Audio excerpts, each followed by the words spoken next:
tidak akan pernah meleset. Sedangkan manusia yang beriman, kalau ketika dia berjanji, malu rasanya kalau dia ingkar janji, apalagi Sang Pencipta alam semesta. Nah, masalahnya di sini, apakah umat Islam itu menyembah Tuhannya dengan ikhlas atau mengharapkan sesuatu? Saya rasa gitu, Bang Yohanes Yusuf. Ya begini ya, masalah apa? Saya tidak coba untuk masuk ke masalah ajaran iman, tapi hanya untuk ini karena kebetulan saya pun pernah mendengar ya, macam ketika ada semacam apa ya, semacam melihat ada yang seperti Bang Sema katakan siar di dalam kekristenan. Memangnya ini real atau bagaimana ya? Karena bagi saya, setahu saya dari gereja tidak ada seperti itu. Iya, ini saya bisa katakan benar loh. Dari gereja itu tidak ada istilahnya macam apa nama, mewartakan kabar sukacita ini secara macam seperti yang saya lihat di YouTube. Macam bagaimana ya, macam ada gerakan tertentu Pak Yusuf atau apa dari gereja ya. Ya mohon maaf. Halo. Di ya. ruang Gurunda aja. Oh ya. Enggak apa-apa. Mengapa Ji lanjut Pak Yusuf lanjut. Kita takutnya menyimpang Bang lebih baik pada enggak. Ini mau soal bukan soal hadis. Lanjut. Enggak apa-apa Pak Yusuf. Oh ya, enggak apa-apa ya. Oke. Ini ya karena memang saya lihat ada perkembangan macam apa ya, seperti macam ada penilaian bahwa dari pihak gereja ada macam mewartakan Injil itu seperti macam apa begitu, ada program, ada apa, sedangkan di dalam gereja sendiri itu tidak mengenal itu. Itu saya seperti bisa katakan pasti, karena saya mengenal formasi ini dan tidak ada itu yang istilahnya kami di terutama Katolik ya, tidak pernah macam mengenal istilahnya macam ada pemberitaan yang terprogram untuk dalam masalah pewartaan Injil atau apa yang seperti ketika dikatakan ada mewakili sebenarnya yang sedang terjadi, tapi itu betul bisa di cross check pada itu presbiter Katolik ya, pengajar Katolik kalau bertanya tentang ini, biasanya mereka hanya mengajarkan ajaran iman. Tetapi ketika ada simpatisan yang mau masuk ke gereja Katolik, itu pun melalui seringan yang ketat. Tidak serta-merta diambil ya, tidak serta-merta bisa menjadi Katolik ya. Karena itu melalui seringan yang ketat dikatakan dalam masa ketikumen. Jadi sehingga macam ada informasi yang mengatakan ada program ini, program itu, kami sendiri pun ini sebenarnya berita tentang apa? Maksudnya apa yang sedang dirisaukan tentang pengabaran Injil yang kadang-kadang ya, ini kadang-kadang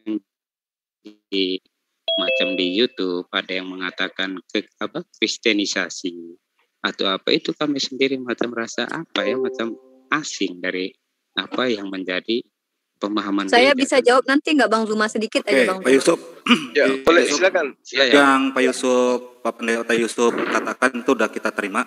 Silakan Bu Nirifa. Iya Pak Yusuf, begini Pak Yusuf ya.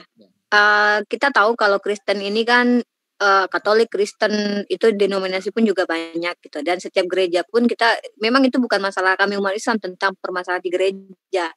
Tetapi Pak Yusuf tidak bisa Pak Yusuf ingkari, justru saya sendiri ya, saya pribadi ya, terjun ke dunia debat ini mendengarkan sendiri bahwa teman-teman apologet itu mengakui sendiri bahwa memang mereka ada niat untuk mengkristenkan orang-orang yang berusaha mereka diskusikan atau mereka temui gitu, dan saya tidak perlu sebutkan namanya ya, tapi saya memang karena orangnya suka berbicara dan mereka mengakui hal itu. Iya, di tempat saya memang harus begitu. Nah, satu, yang kedua, Katolik ya, dia pastor mengakui terang-terangan di media sosial dengan mengatakan, untuk saudaraku Muslim, Hindu, Buddha, Katolik, mohon maaf kalau kalian menjadi target kristenisasi. Dia sendiri berkata seperti itu dan itu viral, ada di TikTok Pak Yusuf kalau boleh lihat, itu seorang pemuda yang pendeta ya. Nah, Sementara dia mengatakan begitu, mungkin Pak Yusuf tidak mengenal istilah ini karena memang mungkin Pak Yusuf tidak giat dengan hal ini. Tapi justru dari pihak saudara Kristen tuh justru mengakui sendiri. Dia Iya. sendiri yang mengatakan, mohon maaf ya buat saudaraku yang kena kristenisasi loh. Dari pihak sendiri begitu. Jadi kami sebagai orang yang memiliki akal sehat, yang namanya Pak Yusuf, ketika kita memiliki siar ya, kami berdakwah, mensiarkan agama. Ya, kami akui memang, tetapi kami lebih cenderung ke sesama Islam. Kami tidak punya kewajiban mengislamkan orang lain karena kami juga punya doktrin. Di dalam surah Al-Baqarah itu Allah sudah katakan, orang yang sudah menutup dirinya sampai kapanpun tidak akan pernah beriman. Jadi kami tidak ada istilahnya sampaikanlah Injil ke seluruh makhluk, jadikanlah mereka muridku. Jadi tidak ada amanat-amanat yang kami dibebankan untuk mengislamkan orang. Nah, itu dulu yang harus diketahui dalam Islam. Bahkan kami tidak punya gerakan-gerakan yang terkoordinasi. Kemudian mohon maaf ya, ada budgetnya. Kami nggak ada hal itu. Mu'alaf itu nggak ada dapat uang, nggak ada dapat apa-apa. Walaupun dia memberikan kesaksian setinggi gunung, setinggi langit, Pak. Iya, Tapi Bapak tidak bisa pungkiri yang Bapak lihat sekarang ini. Bapak silakan lihat media sosial dengan mata terbuka. Bagaimana orang membuat kesaksian ketika dia murtad, bertemu dengan Yesus segala macam, bla bla bla. Dan itu dijual itu, Pak. Nggak mungkin nggak kita lihat nomor rekening di dalamnya kan bantu pelayanan si ini dengan kirim nomor rekening ke sini.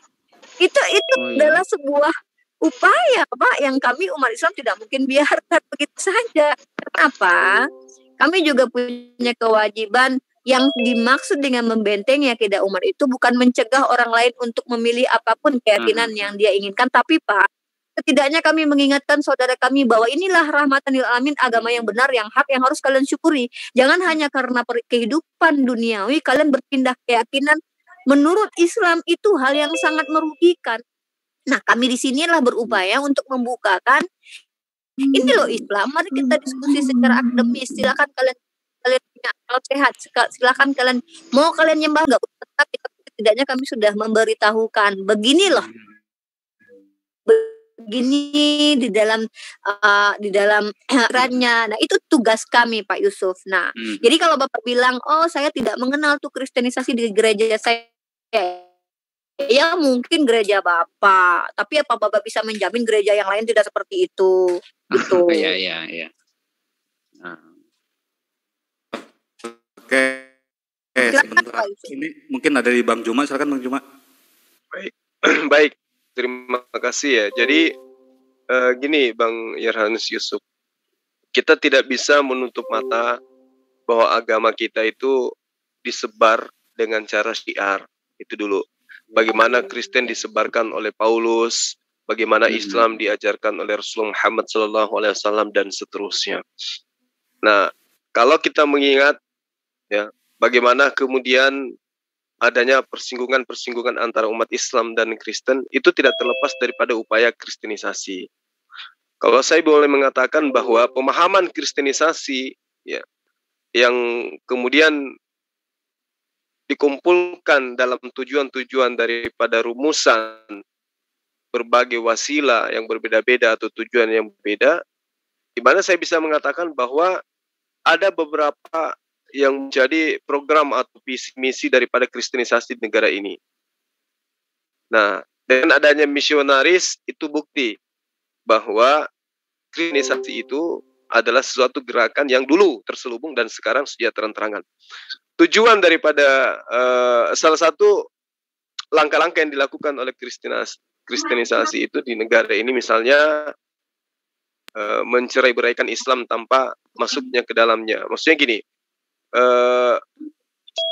adanya gerakan-gerakan yang dilakukan untuk membentuk sebuah upaya, melahirkan sebuah upaya sehingga antar umat Islam itu terpecah. Itu juga tidak terlepas daripada gerakan-gerakan kristenisasi. Ya, kenapa saya mengatakan demikian? Karena itu fakta yang ada di lapangan. Jadi memurtadkan umat Islam atau sebagian dari umat Islam itu adalah merupakan jangka panjang daripada program kristenisasi itu. Kenapa? Karena ini adalah hal yang dilakukan untuk memberikan sinyal kepada kebenaran dalil yang ada di dalam Matius 28 ayat 19 yang dibacakan oleh Adinda Rifa tadi. Jadikanlah seluruh bangsa menjadi muridku. Jadi tidak bisa diragukan lagi.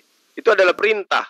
Nah, Ya, lalu ya, kemudian menatrak, kalau Bang. kita masuk lagi ke Markus 16, ya, di situ jelas dikatakan bahwa beritakanlah kepada seluruh makhluk, ya, barang siapa yang percaya akan mendapatkan tanda-tanda, barang siapa yang tidak percaya akan dihukum. Itu adalah perintah, itu amanat supaya dilakukan. Karena itulah kemudian adalah satu hal yang mungkin Anda termasuk orang yang tidak bergaul ketika tidak memahami adanya kristenisasi yang gencar dilakukan di negara ini. Gitu, Bang. Oke. Sedikit saya bisa kasih pandangan saya. Halo? Ya, Halo? silakan. Oh Pak. ya. Silakan. Oh ya, begini. Ya, pertama untuk macam berbicara dengan Abang Sumaya tentang misionaris ini lebih kepada kekatolikan, ya. Misionaris ini seperti ini sebenarnya. Misionaris ini cara gereja membantu umatnya dalam memperbaiki dalam hal ekonomi atau pendidikan. Inilah fungsi misionaris. Bukan seperti yang Anda katakan nanti macam menari atau menjadikan, itu sebenarnya tidak. Misionaris, saya kenal ini karena saya tahu bagaimana pola ini. Ini yang saya bilang saya kenalin. Misionaris itu sendiri bagaimana mereka datang untuk membina iman umat, memperbaiki macam cara pendidikannya, tentang kehidupannya. Itu tentang umat Katolik.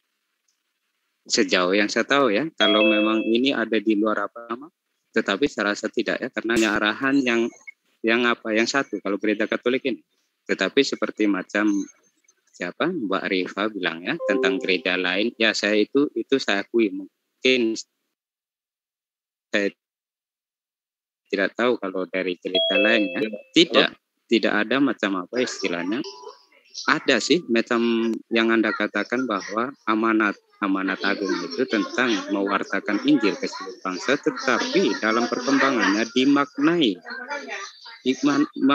bukan seperti yang harus kita mengatakan semua bangsa harus dijadikan muridku, tidak seperti itu sekarang. Pemaknaan akan apa yang menjadi pesan-pesan agung yang disampaikan di dalam pengajaran iman ini lebih kepada umat yang telah menjadi Katolik, terutama ya generasi mudanya, tentang tentang bagaimana berhadapan dengan orang sekarang yang sudah punya pola pikir yang bagaimana sehingga menolak atau lebih banyak pada ateis. Ini yang mau dibendung.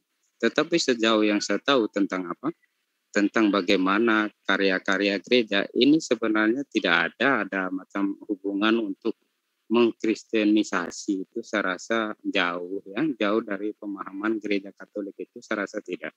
Bahkan ketika undangan terhadap dialog lintas agama, kalau melibatkan pihak Katolik, pasti akan berhubungan dengan organisasi Islam terbesar Indonesia seperti macam NU atau apa, untuk berbicara pasti hal-hal sosial, tidak pernah berbicara tentang ranah-ranah iman atau pengajaran pokok iman. Biasanya tidak seperti itu. Contoh macam ketika Paus Fransiskus berkunjung ke Iran, untuk apa? Ya hanya untuk sebagai aksi damai tentang apa-apa, tidak membawa tetapi mengutarakan tentang nilai kemanusiaan. Gereja Katolik tidak pernah rasa ingin membuat satu. Itu yang saya katakan bahwa kami merasa asing dengan mendengar perkataan bahwa ada gerakan kristenisasi. Oke, Pak. Sampai situ ya. Silakan Bang Juma dijawab, Bang Juma. Ya. Jadi gini, Bang Yerhanus Yusuf. Jadi gerak-gerakan misionaris itu memang dulu nyaris tak tersentuh oleh mata gitu ya kan. Di mana gerakan-gerakan ini itu berselubung di balik pendirian sekolah atau adanya beasiswa untuk sekolah di luar negeri, kemudian adanya pekerjaan, ada juga adanya bantuan, kemudian sekolah-sekolah, kursus-kursus, kemudian praktek pengobatan. Nah, ini adalah hal-hal yang menjadi wadah kristenisasi itu sendiri. Nah, kenapa saya mengatakan seperti itu? Karena itu fakta di lapangan. Contoh misalnya, Bang Yohanes Yusuf sendiri itu sebenarnya adalah korban daripada misionaris. Sampai sekarang Anda menjadi seorang Katolik. Iya betul. Anda menjadi seorang Katolik itu korban misionaris. Tapi mungkin bahasanya pada saat itu belum disebut sebagai misionaris. Tapi yang pasti ya, bahwa salah satu kerja misionaris yang nyata di depan mata sampai hari ini adalah menerjemahkan ayat-ayat kitab mereka ya dengan menggunakan bahasa kaum mayoritas di mana Kristen itu mau diajarkan gitu. Ini yang perlu dipahami. Ini yang nyata. Seperti misalnya penamaan Allah, penamaan Nabi Rasul, Alkitab, itu semua adalah bagian daripada misi daripada kristenisasi itu sendiri. Nah, itu yang perlu Bang Yohanes Yusuf dengan baik. Sehingga apakah tidak memiliki dampak ketika kitabnya orang Kristen yang tidak ada kaitannya dengan bahasa Arab di Indonesia ini, ya itu diterjemahkan dengan menggunakan bahasa Arab. Itu tujuannya supaya dianggap sebagai Kristen itu dekat dengan Islam, sehingga orang Islam yang awam terhadap agamanya sendiri, yang menganggap bahwa agama itu semua sama, ya bisa jadi hanya karena cinta, hanya karena lapar, hanya karena politik dan seterusnya, dia bisa masuk ke dalam ajaran agama Kristen dengan mudahnya. Tapi kalau misalnya Lembaga Alkitab Indonesia jujur menerjemahkan kitabnya ke dalam bahasa Indonesia saja tanpa harus menggunakan bahasa sakral dalam ajaran agama Islam, saya yakin dan percaya bahwa tidak segencar aliran arus pemurtadan seperti yang terjadi saat sekarang. Saya kira gitu Bang Yohanes Yusuf. Ya. Assalamualaikum warahmatullahi wabarakatuh. Waalaikumsalam warahmatullahi Waalaikumsalam. Oke Pak Yusuf, sebelum dijawab sebentar ya Pak Yusuf. Ya. Ini untuk yang mau Iqra Al-Quran dan sebagainya, silahkan masuk ke room Iqra Al-Quran dan Tadarus ya. Silakan Pak Yusuf dijawab, nanti ada Pak Sugi juga di sini. Silakan Pak Yusuf. Ya, ini yang saya lihat ya, itu mungkin dari satu sisi ya. Satu sisi ketika mungkin Bang Suma melihat seperti itu. Tetapi yang saya lihat, yang sebenarnya bahwa contoh ketika ini adalah gerakan misionaris ketika dalam hal penterjemahan, contohlah ya, terjemahan Alkitab. Ini bahkan sudah dikenal gereja ya, sejak beralih kepada tradisi Latin itu, sudah dikenal tentang inkulturasi. Bukan cuma masalah terjemahan saja, tetapi dalam hal liturgi atau dalam hal apa, bahkan gereja Katolik ini mau coba masuk ke dalam kultur di mana itu umatnya sudah ada. Contoh, kalau hal yang seperti ini ya, contoh macam kalau di Arab tidak ada orang Kristen dan orang Kristen menerjemahkan itu baru saya setuju dengan apa yang Abang Suma katakan. Tetapi ketika ada orang Kristen di Arab, ya pasti untuk mereka mengerti apa yang mau disampaikan, usaha terjemahan itu akan dibuat. Seperti itu juga kami di Indonesia, ketika ada terjemahan bahasa Indonesia atau terkhusus bahasa Padang ya, kecuali di Padang tidak ada orang Kristen dan dibuat terjemahan Alkitab ke bahasa Padang, nah ini kelihatan kristenisasi. Tetapi ketika ada orang Kristen di sana, ini hanya sasarannya seperti ini, untuk orang Kristen itu mengerti apa yang disampaikan di dalam Alkitab. Ya, tentang penggunaan kata ya mungkin ya, karena penggunaan kata ini berhubungan dengan resapan bahasa Indonesia dari akar bahasa Arab. Ini yang mungkin menjadi kendala ya, kendala yang saya rasa ini kita serahkan kepada para ahli untuk menyelesaikan itu, karena memang cara inkulturasi di dalam gereja Katolik itu mewarnai, bukan cuma di dalam hal terjemahan Alkitab, tetapi dalam proses perkembangan apa, ini pun ada melihat tentang masukan budaya-budaya tempatan dalam macam menginterpretasikan pengajaran iman itu. Contoh, saya kasih contoh kalau dalam pembuatan apa, contoh kami Katolik kan ada membuat patung Maria, itu kami mau membuat patung dalam, kalau orang-orang mana, contoh ada orang Batak, pasti dia menggunakan dengan tradisi Bataknya. Sehingga ada Yesus orang Cina, ada itu satu bagian dari inkulturasi. Seperti itu ya. Oke, Pak Yusuf, alhamdulillah dijawab. Silakan Pak Sugi atau Pak Juma dulu, atau Pak Sugi dulu. Silakan Pak Sugi. Bang Juma aja dulu, saya baru masuk, Oke. belum tahu apanya yang dibahas. Siap. Oke, silakan Bang Juma. Baik, jadi gini, kami umat Islam itu tidak pernah sekalipun, meski kami sadar bahwa ada perintah di dalam ajaran agama kami untuk menyampaikan, ya, dengan hikmah, menyampaikan ayat-ayat suci Al-Quran kepada seluruh manusia. Tetapi kami tidak memiliki tendensi agar orang di luar Islam itu masuk ke dalam Islam. Kenapa? Karena kami sadar ajaran agama Islam itu berat. Sementara ajaran di luar Islam itu adalah ajaran yang boleh saya katakan adalah ajaran yang ringan. Ya, ibadah saja sekali seminggu itu pun tidak wajib. Kalau kami ya 5 kali dalam sehari semalam, dan itu hukumnya adalah wajib, berat dalam ajaran agama Islam itu. Jadi adalah satu kebodohan ketika kami melakukan upaya-upaya untuk mengislamkan seseorang. Ya. Jadi yang terjadi di dalam ajaran agama Islam itu adalah penyampaian tentang risalah kebenaran, lalu kemudian direspon oleh orang yang menggunakan akal, lalu kemudian mereka menyatakan diri masuk ke dalam ajaran agama Islam. Apakah apakah hal yang saya sampaikan ini beriringan dengan fakta yang terjadi di lapangan? Ya, dari sejak dahulu ada upaya-upaya untuk membentuk atau membuat sesuatu tulisan yang menyerupai Al-Quran. Dan itu dilakukan oleh dari golongan Bang Yerhanis Yusuf. Kalau kami umat Islam itu tidak ada upaya untuk membentuk sebuah buku yang menyerupai Bible atau Gospel, nggak ada.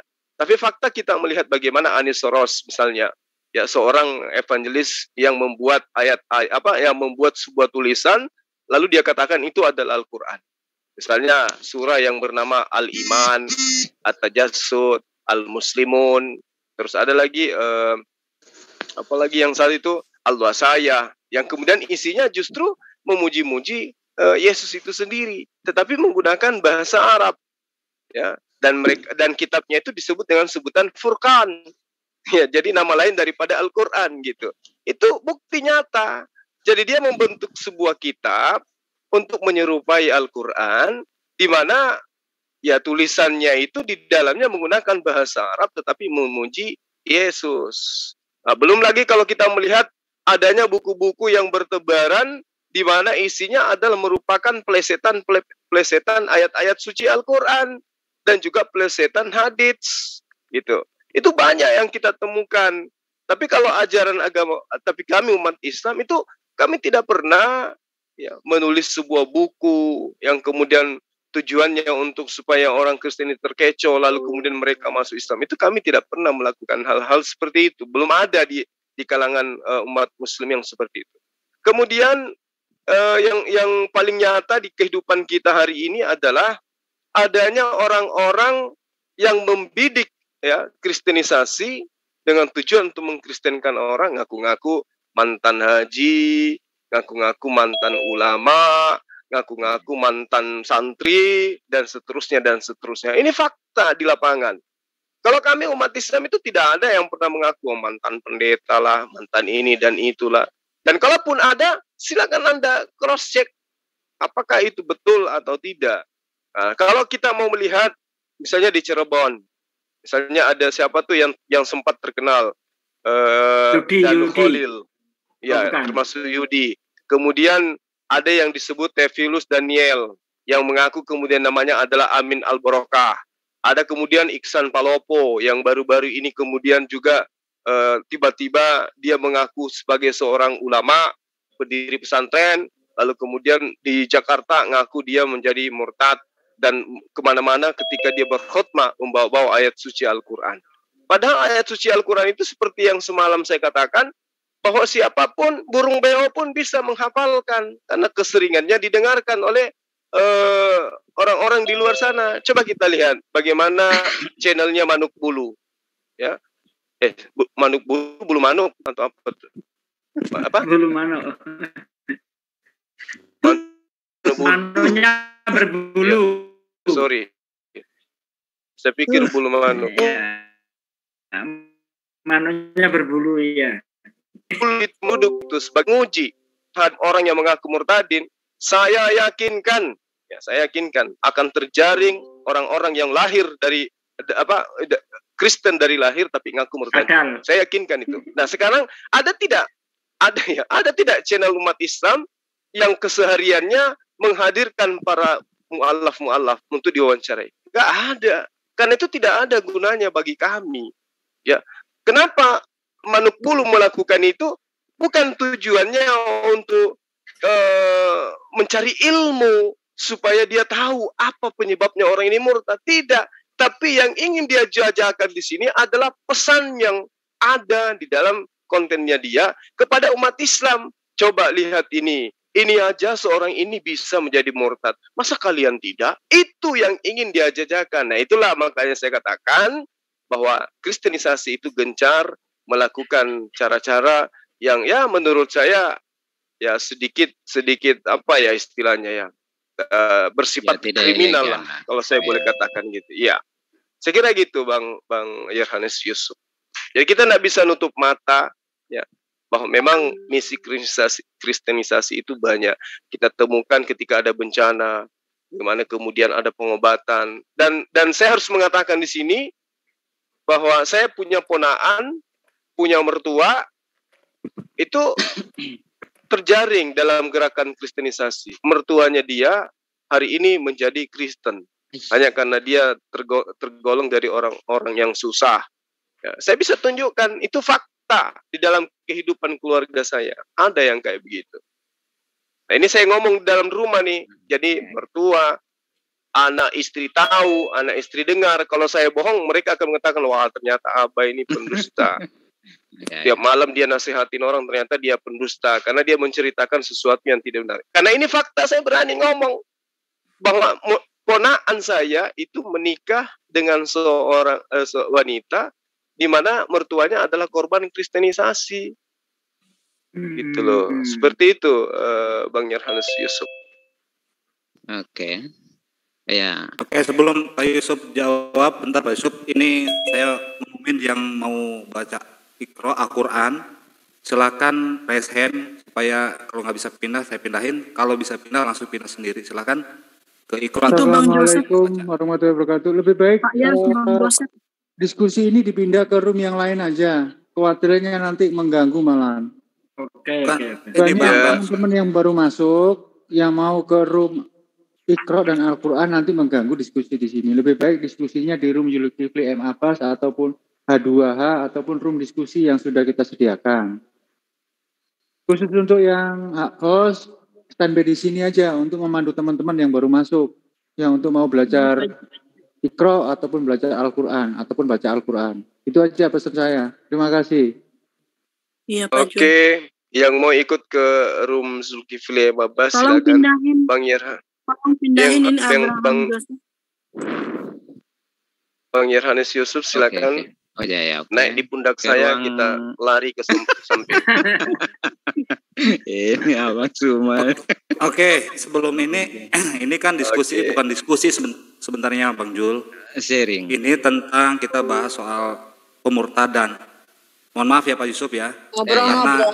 Ngobrol santai. Ya, nanti ini ngobrol santai. Bukan soal diskusi soal tabiah ataupun antara Injil dan Al-Quran itu. Oh, bukan Bang Jul, bukan. Jadi karena bukan di sini Pak Yusuf kan seorang Kristen, di situ juga ada Pak Luka. Mohon maaf Pak Jul sebentar. Ini tadi kita lagi bahas tentang pemurtadan. Tidak ada Pak Yusuf. Pak Yusuf masuk. Gak apa-apa, kita tempat Bang Zuma aja Bang, biar enak. Ya nggak apa-apa. Ya supaya jelas ini Iwan Villa, bukan kita debat agama ngobrol-ngobrol Kristen lah, ngobrol-ngobrol hati ke hati. Ya, silakan bergeser ke room Zulkifli M. Abbas ataupun room diskusi. Karena di sini banyak teman-teman yang mau masuk. Ya nanti ikut tumbuk-tumbuk soalnya, satunya diskusi, satunya nggak tahu ruangannya kan nggak enak. Siap-siap, kita ke tempat Bang Zuma. Oke.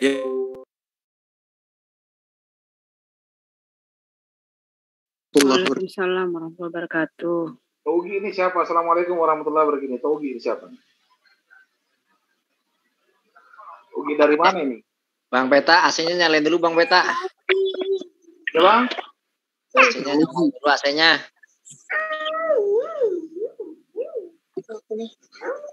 Togi. Assalamualaikum warahmatullahi wabarakatuh. Assalamualaikum warahmatullahi wabarakatuh. Lagi tukar Bang. Ada Bapak Decen. Togi dari mana nih? Di Pulau Sulawesi. Togi Lombok. Iya, maksudnya di mana? Di mana, Bro? Di Makassar apa di mana? Oh, Parepare, tapi domisili di Kalimantan. Oh, di Parepare. Oh, ini bukan nih, Suardi Katong nih. Ya. Lain. Tinggal di Kalimantan. Alhamdulillah, ketemu saudara lagi nih dari Kalimantan ini ya. Pak Yusufnya datang belum Pak Yusuf? Pak Yusuf, selamat malam. Selamat malam. Selamat malam. Ini saya rindukan sekali Pak Yusuf. Harum. Lama sekali baru ketemu gitu. Bentar dari mana aja ini? Bang Peta, sebentar. Biasa nih Pak Peta.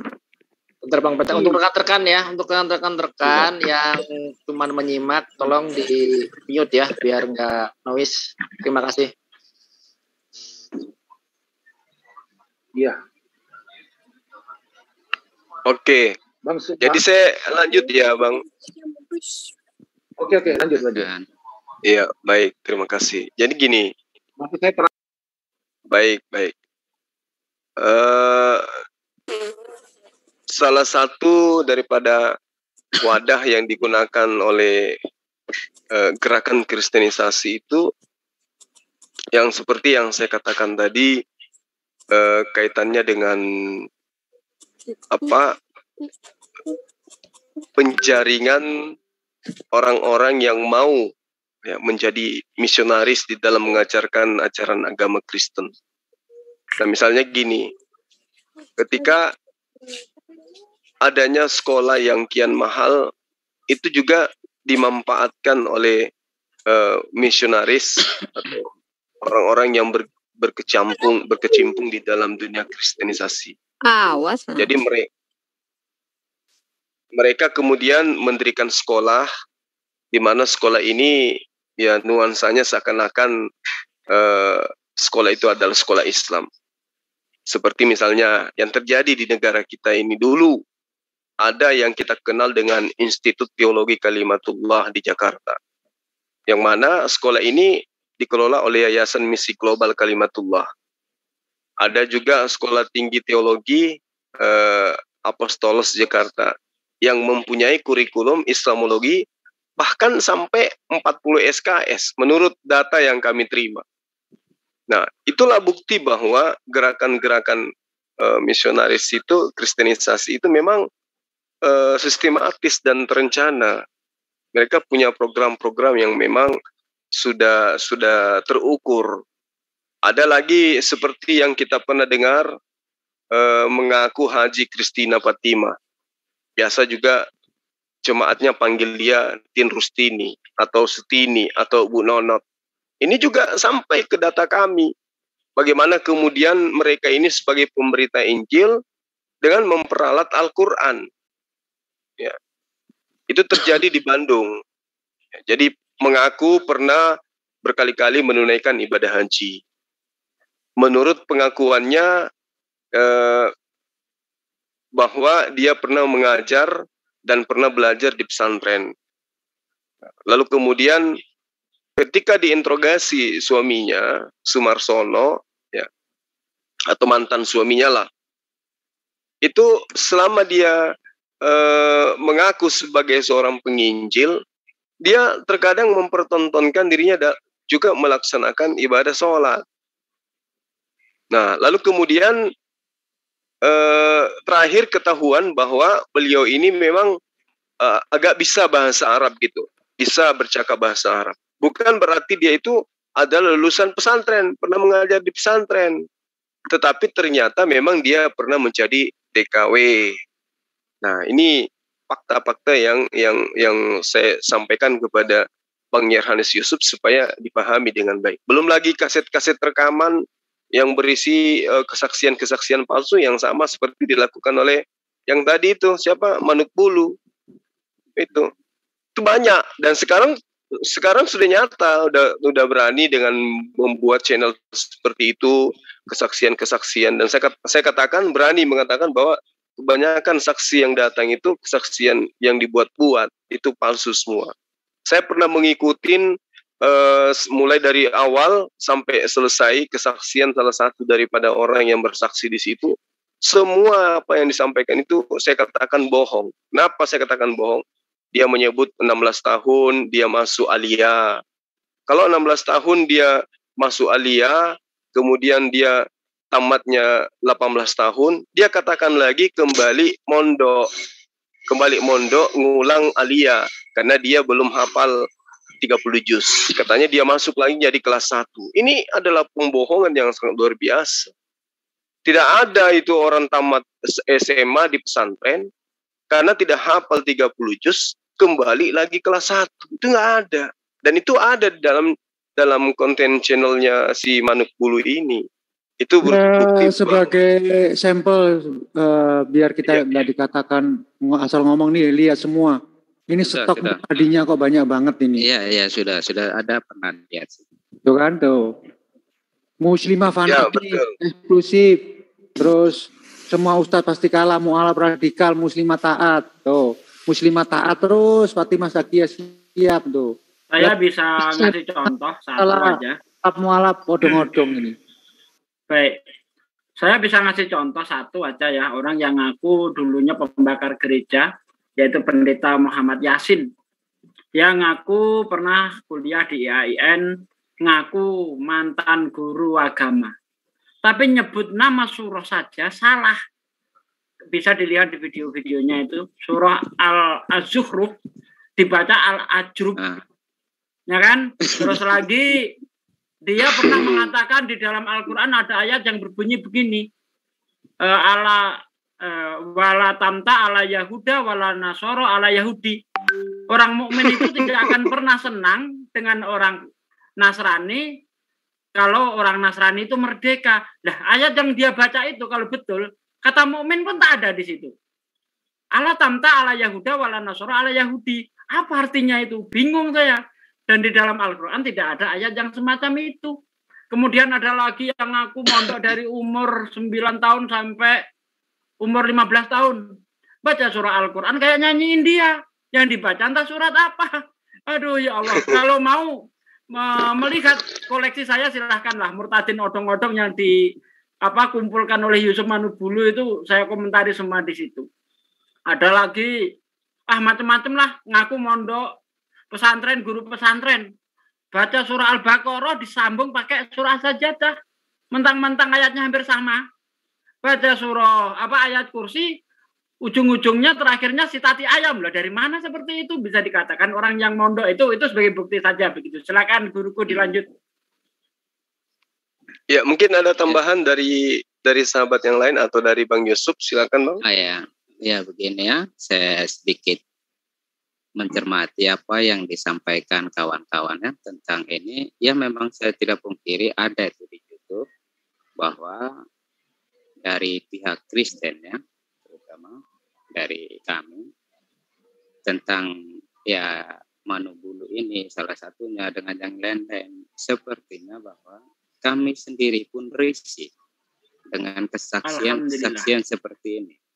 Bukan ini bicara tentang hal yang dianggap ini ya seperti macam ketika ketika dia masuk pada Kristen dan coba untuk mengatakan hal-hal yang tidak benar tentang agama sebelumnya, ini sepertinya harus mendapat pendidikan ulang.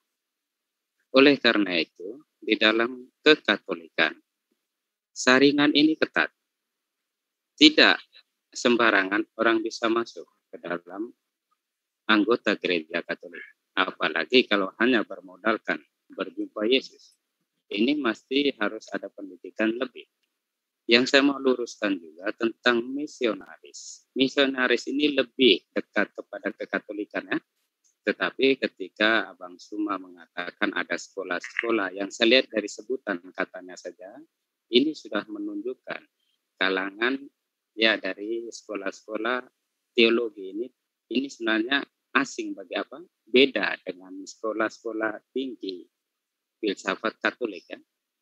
Kalau sekolah Katolik dia pasti dari sekolah filsafat baru ke sekolah teologinya. Sekolah teologi itu akan bernaung di bawah satu universitas sehingga dia tidak mempunyai satu macam sekolah tinggi tertentu, itu tidak. Dia akan bernaung di bawah satu universitas.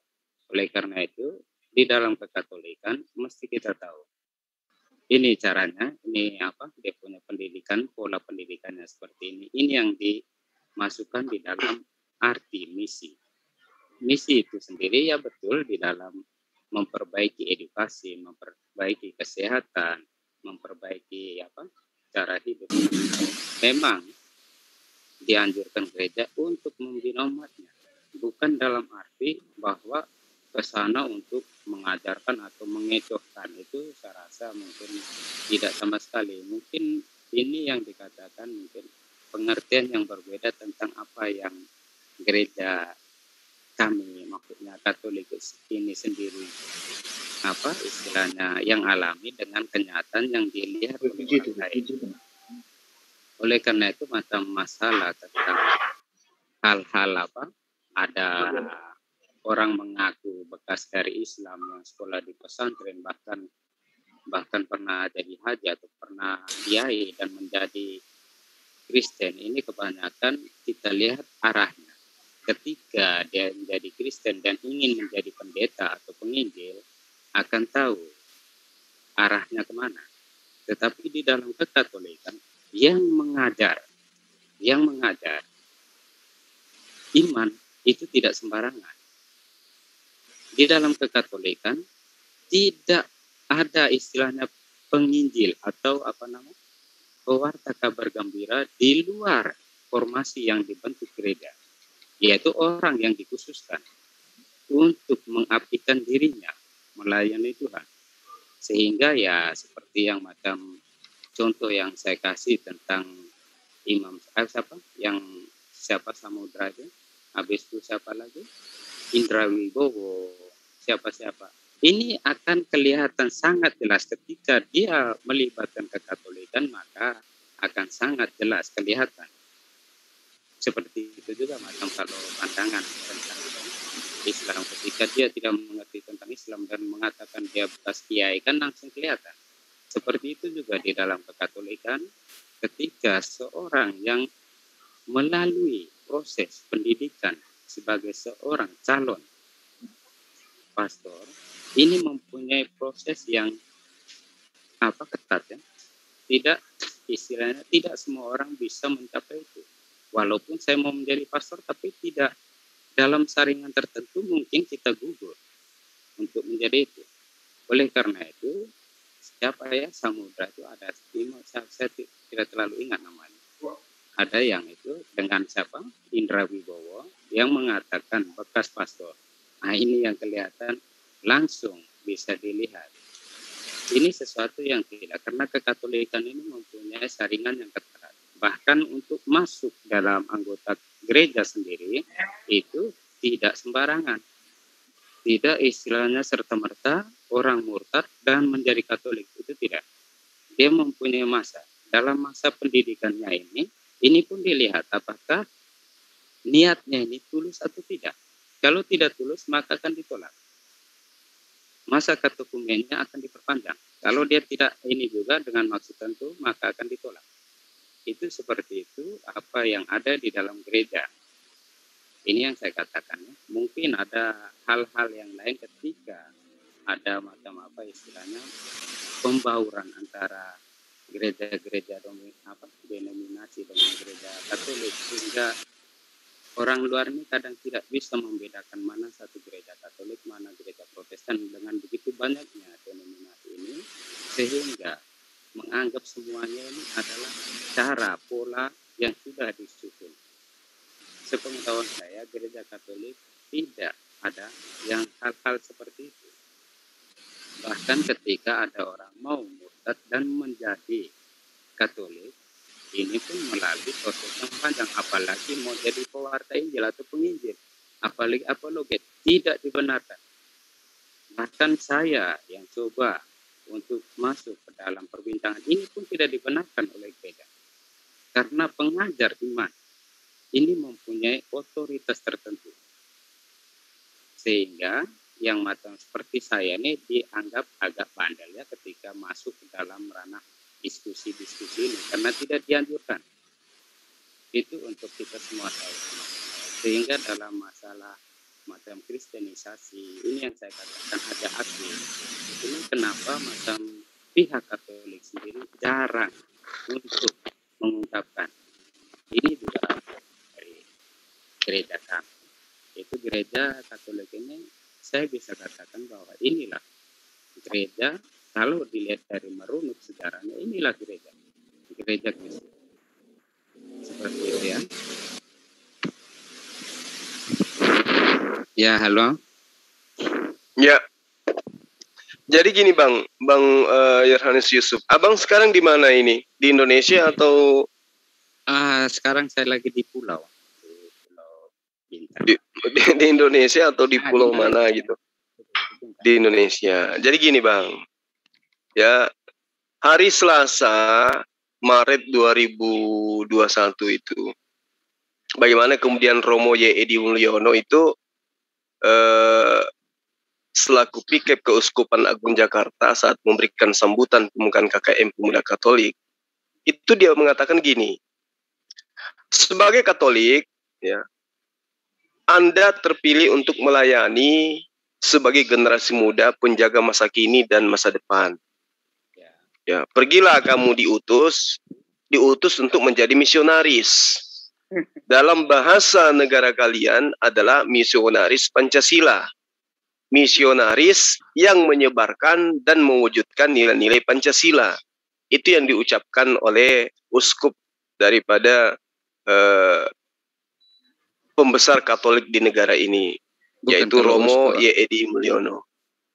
Nah, Romo ini mengatakan bahwa misionaris itu bukan hanya pastor, bukan hanya suster, tetapi semua umat Tuhan, termasuk pemuda-pemuda Katolik, juga adalah misionaris, tapi misionaris Pancasila, kata dia. Nah, ini kalau misalnya Bang Yohanes Yusuf ini tidak mengetahui ini, saya aja Muslim mengikuti gerakan-gerakan seperti ini, Bang. Jadi sangat lucu kelihatannya. Makanya saya tanya, Abang ini di mana? Karena saya tahu bahwa hampir setiap 5 tahun Keuskupan Agung di Jakarta itu menjalankan arah dasar terkait dengan amalan Pancasila yang kemudian itu dikatakan sebagai gerakan-gerakan misi di dalam mengkatolikan orang-orang yang ada di negara kita ini, gitu loh. Jadi hal-hal seperti itu saya tahu, Bang. Jadi kalau misalnya iya, saya ngerti seperti ungkapan yang dikatakan oleh Romo Adrianus Suyadi. Jelas dia mengatakan bahwa napas gerakan pemuda Katolik itu adalah mengajak para peserta mendalami ajaran sosial gereja sebagai ajaran atau doktrin gereja Katolik tentang martabat manusia dan hidup bermasyarakat. Dan ini harus disampaikan kepada semua orang yang ada di Indonesia. Artinya kalau dia berbicara mengenai semua orang, ya tidak terlepas hanya kepada orang Katolik itu saja, juga terhadap orang non-Katolik, gitu loh, Bang. Begini ya. Halo. Halo, saya bisa masuk untuk itu sedikit berkomentar. Barangkali Pak Yusuf. Ya. Halo. Sebelum dijawab. Ya. Baik Pak Yusuf. Jadi kita kembali tadi, kalau saya kembali tadi dengan kata-katanya Pak Yusuf, pertanyaannya kata benteng ya. Benar ya Pak Yusuf tadi ya? Apa itu? Bahwa di Islam itu kita definisikan tuh kata benteng itu ada 2 makna. Maka yang pertama adalah benteng untuk kita orang-orang Islam membentengi akidah Islam kita tujukan kepada netizen-netizen umat Islam yang selama ini barangkali enggan membaca Al-Quran, membaca hadis, kurang memahami dan sebagainya. Makanya para kristolog Muslim hadir di Zoom ini itu menyampaikan kepada mereka itu sebagai dakwah. Itu yang pertama. Kemudian yang kedua, benteng terhadap adanya penghujatan dari luar Islam sendiri itu. Kemudian salah satu visinya tadi yang sudah dijelaskan oleh Bang Suma dan teman-teman lain. Bagaimana? Saya ambil contoh. Ya, saya tidak mau mengatakan benar atau tidak, tapi keluar dari mulutnya. Ireno Handoko itu pada saat mereka belajar tentang biarawati ya, dia biarawan ya. Kalau saya tidak salah dulu, saya mendengarkan itu dari tahun 2010, kesaksian beliau. Mereka ditugaskan oleh gereja Katolik untuk belajar Al-Quran, tetapi bukan untuk mencari kebenaran, tetapi diperintahkan untuk mencari kesalahan-kesalahan yang terletak di dalam Al-Quran. Namun apa yang terjadi? Bala Irene Handoko itu bukan menemukan kesalahan, tapi menemukan kebenaran untuk dirinya. Akhirnya Andono. Ya, Irene Handoko ya kalau tidak salah ya. Andono. Ya, Andono. Ya itulah orangnya tadi seperti itu.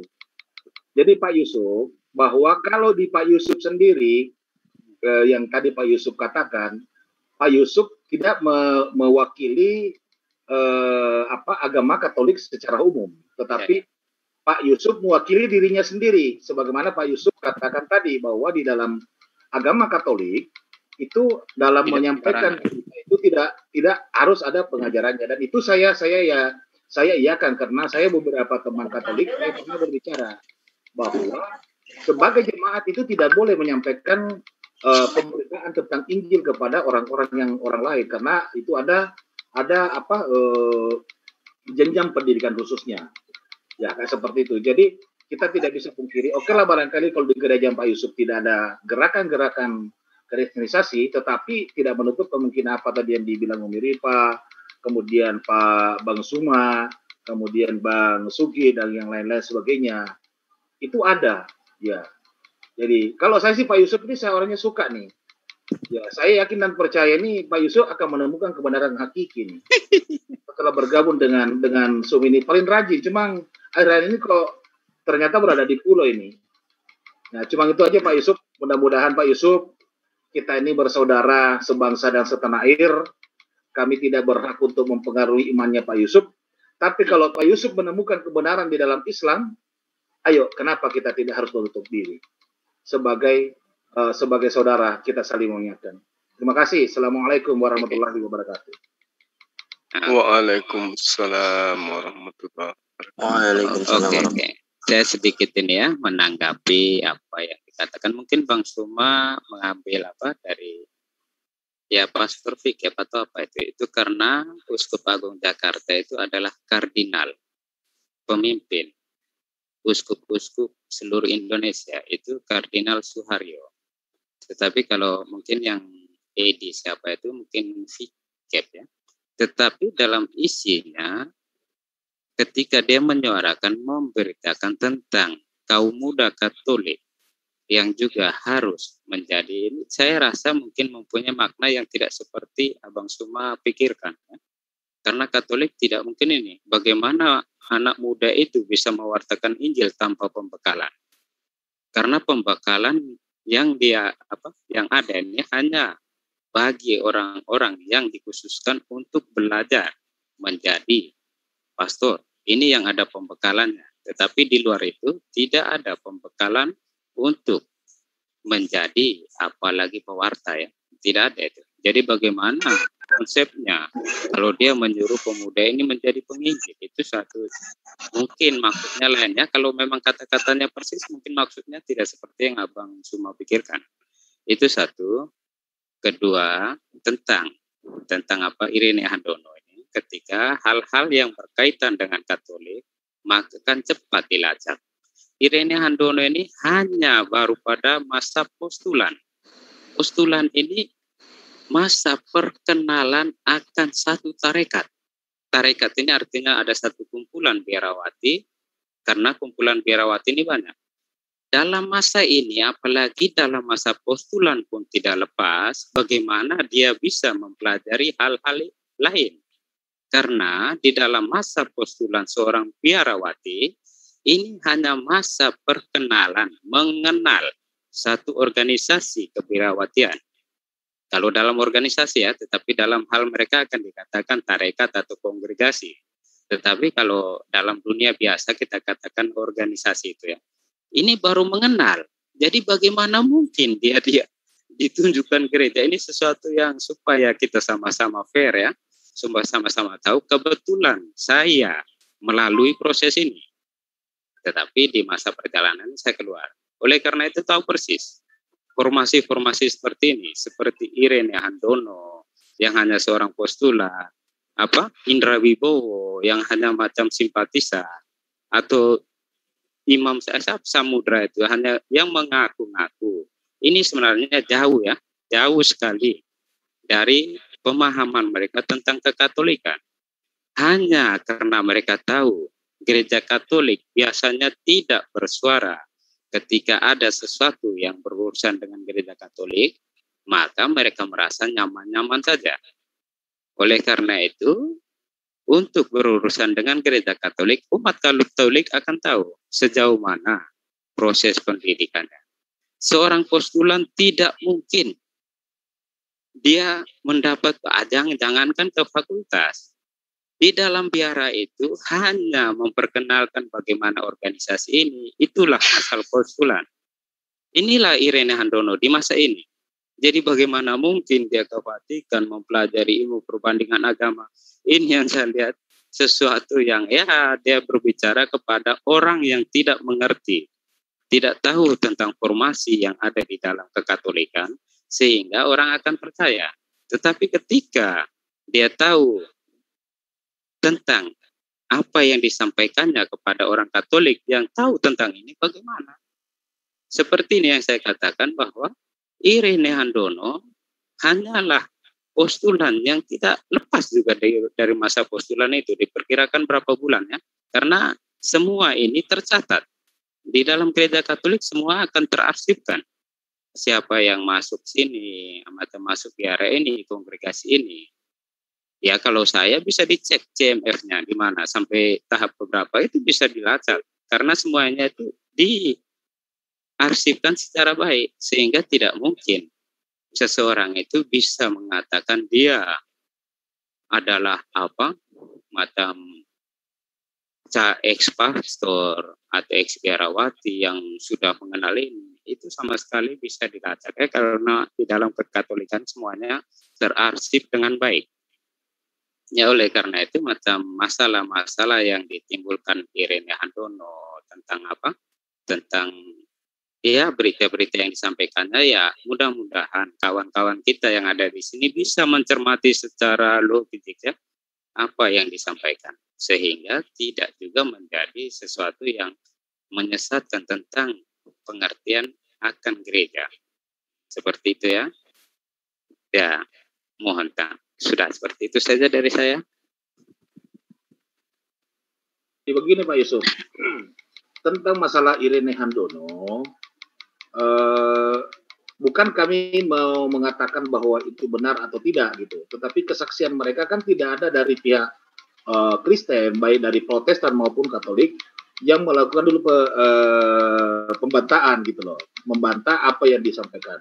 Kemudian yang kedua, berdasarkan informasi itu, bapaknya Irene Handoko itu adalah salah satu donatur terbesar, salah satu terbesar di Jakarta. Gitu. Jadi kalau artinya mendapatkan fasilitas khusus itu bisa-bisa saja. Nah, saya tidak mau lari ke situ. Dan dikatakan begini Pak Yusuf. Jadi menurut kesaksian Pak Ibu Irene mengatakan begini. Saya waktu itu di Pastula, dia bilang begitu.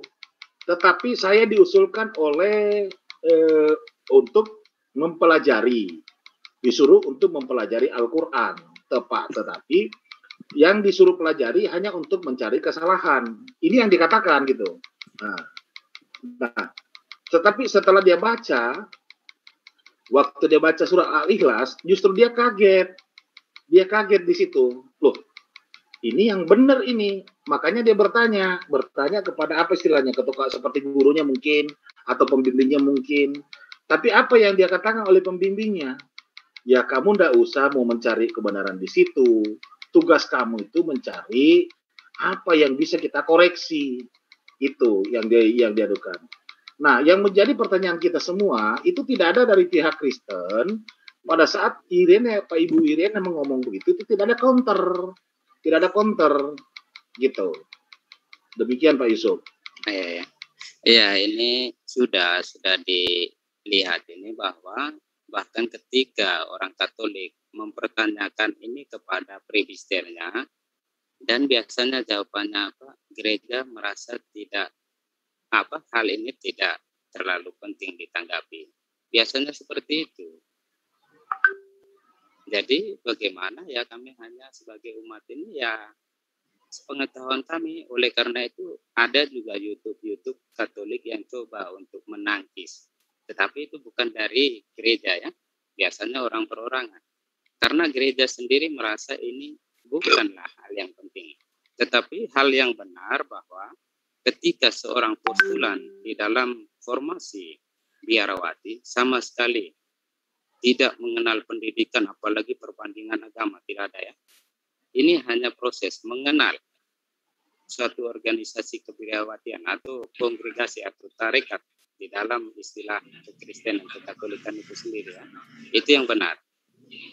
Sehingga ketika dia menyampaikan apa-apa pun kami hanya mendengarkan ya, karena kebetulan gereja sendiri tidak merespon itu. Seperti itu ya. Oke, silakan barangkali teman-teman yang lain ada yang mau ditambahkan mungkin. Iya, jadi kembali kaitannya dengan misionaris. Mau dari sekte apapun itu tetap saja melakukan misi ya, yang mereka sebut dengan sebutan misi suci lah. Ya, misi di mana memberitakan Injil kepada setiap manusia gitu. Nah, kalau misalnya Bang Yohanes Yusuf itu tidak mengetahui hal ini, berarti ya itu makanya tadi saya katakan Anda ada di pulau dan mungkin pulaunya tidak ada di peta.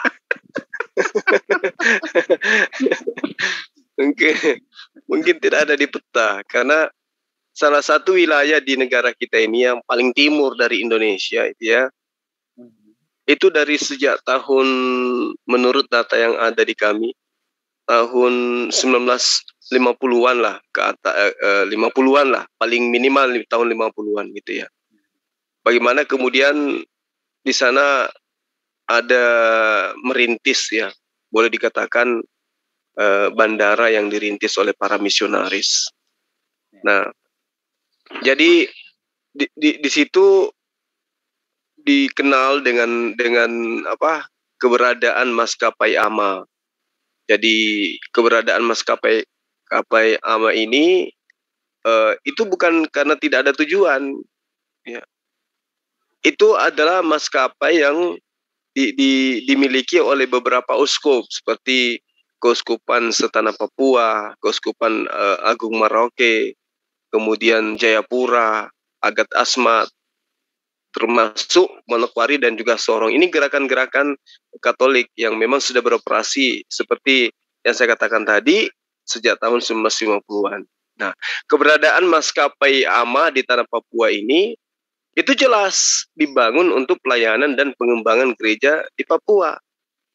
Ya, jadi para misionaris Katolik ya itu kebanyakan dari Eropa memang yang ada di sana.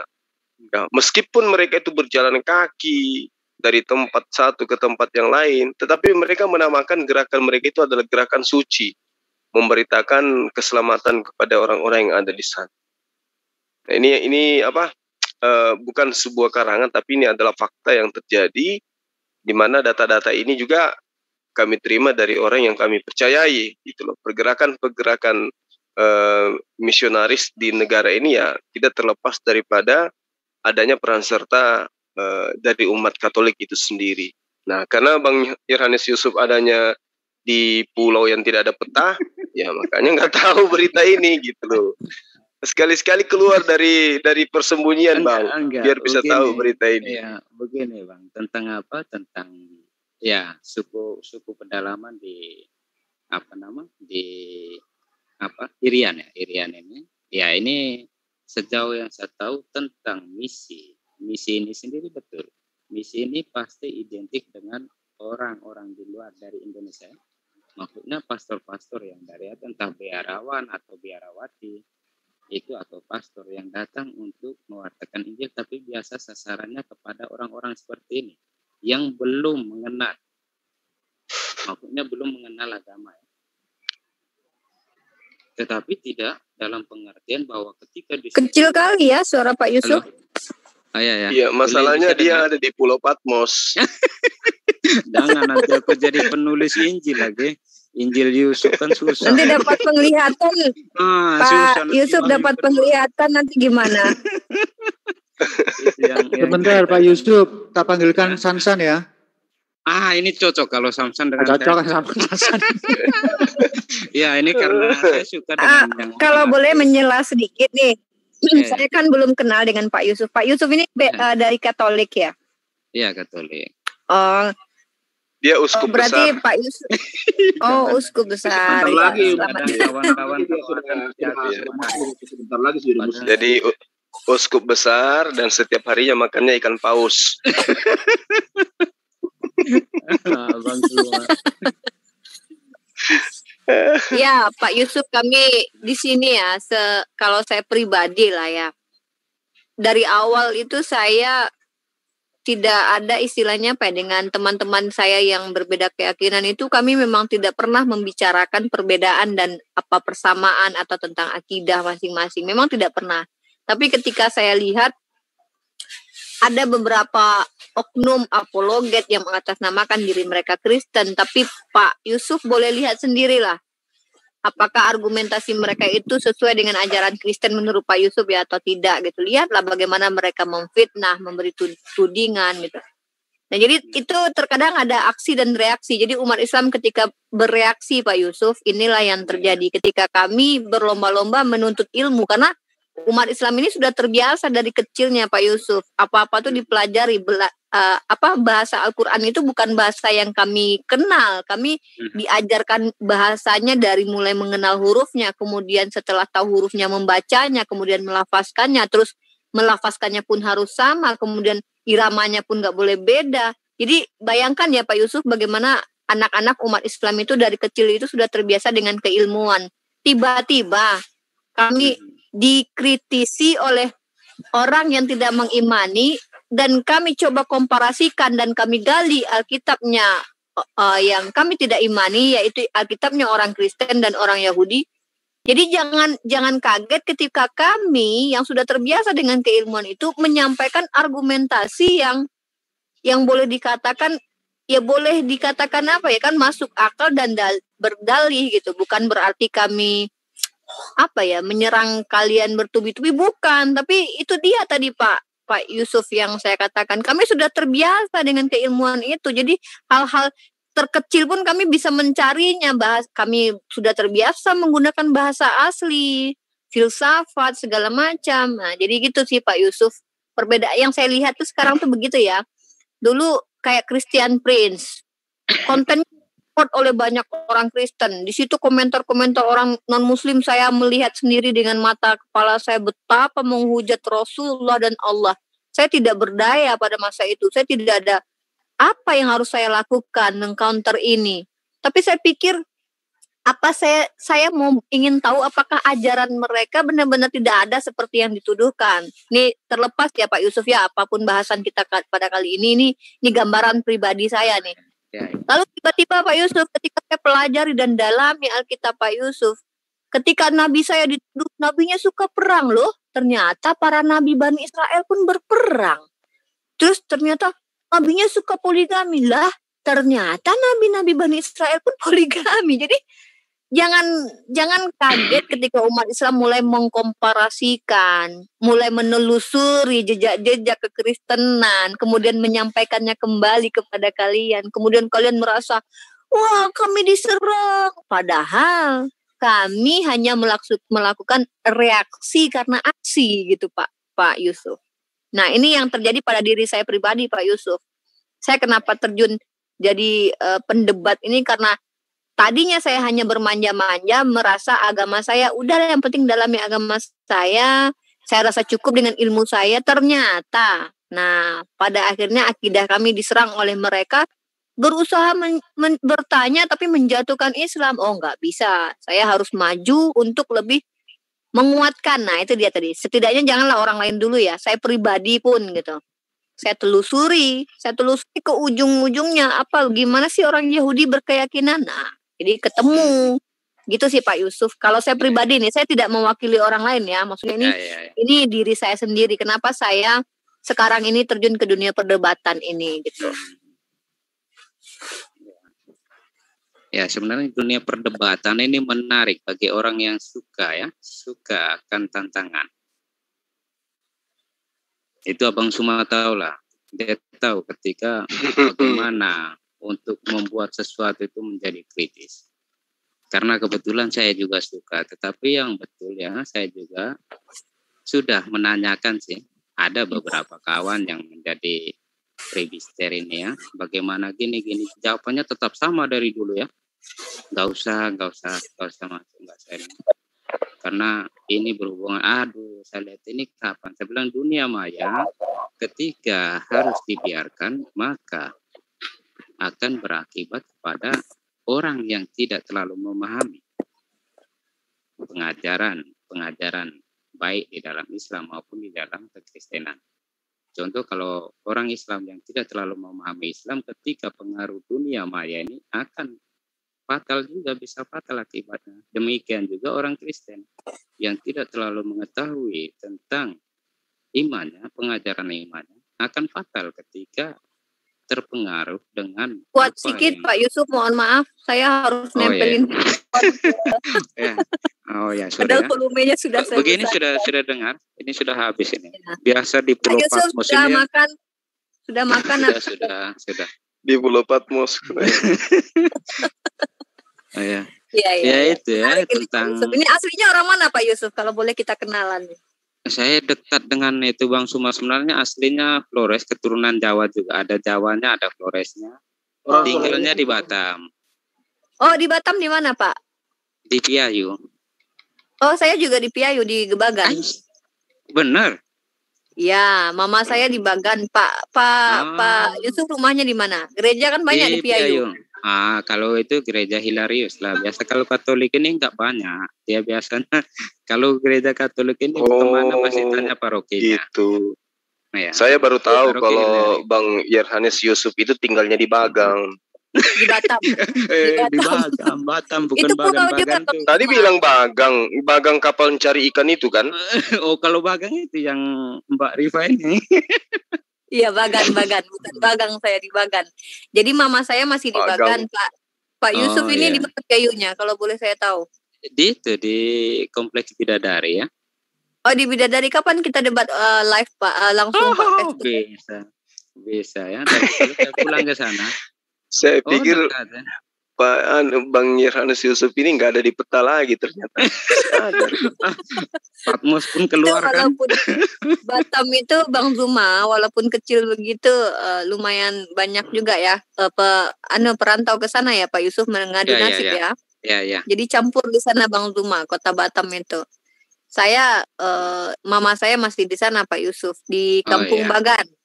Nanti kalau saya ke Bagan kita bertemu, kita debat, kita record ya. Nanti aku dipentungin itu karena kawanku banyak sana, nanti orang bilang apa yang dia tahu. Jadi gerejanya Pak Yusuf di mana lokasinya? Hilarius, di Batam? Deki kan? Pak Deki kan juga di Batam dia. Iya, seperti macam Diki atau Veritatis kan juga di Batam. Ya, dia kan istilahnya sudah menyandang dosen. Tetapi ketika dosen dalam pengertian seperti ini ya, kualitas apa yang mau disampaikan kepada anak didiknya ya. Seorang dosen ini saya pun tidak terlalu pasti ya tentang Diki Ngadas ini dia sebenarnya apa, tetapi kadang-kadang dia berbicara bahwa dia adalah dosen Alkitab. Dosen ini sejauh yang saya tahu Alkitab sendiri ini ada kekhususannya. Tidak semua pastor atau tidak semua ini memahami secara persis per detail. Biasanya kekhususan itu pun ada macam. Dia bagian terjemahan itu katanya Perjanjian Baru.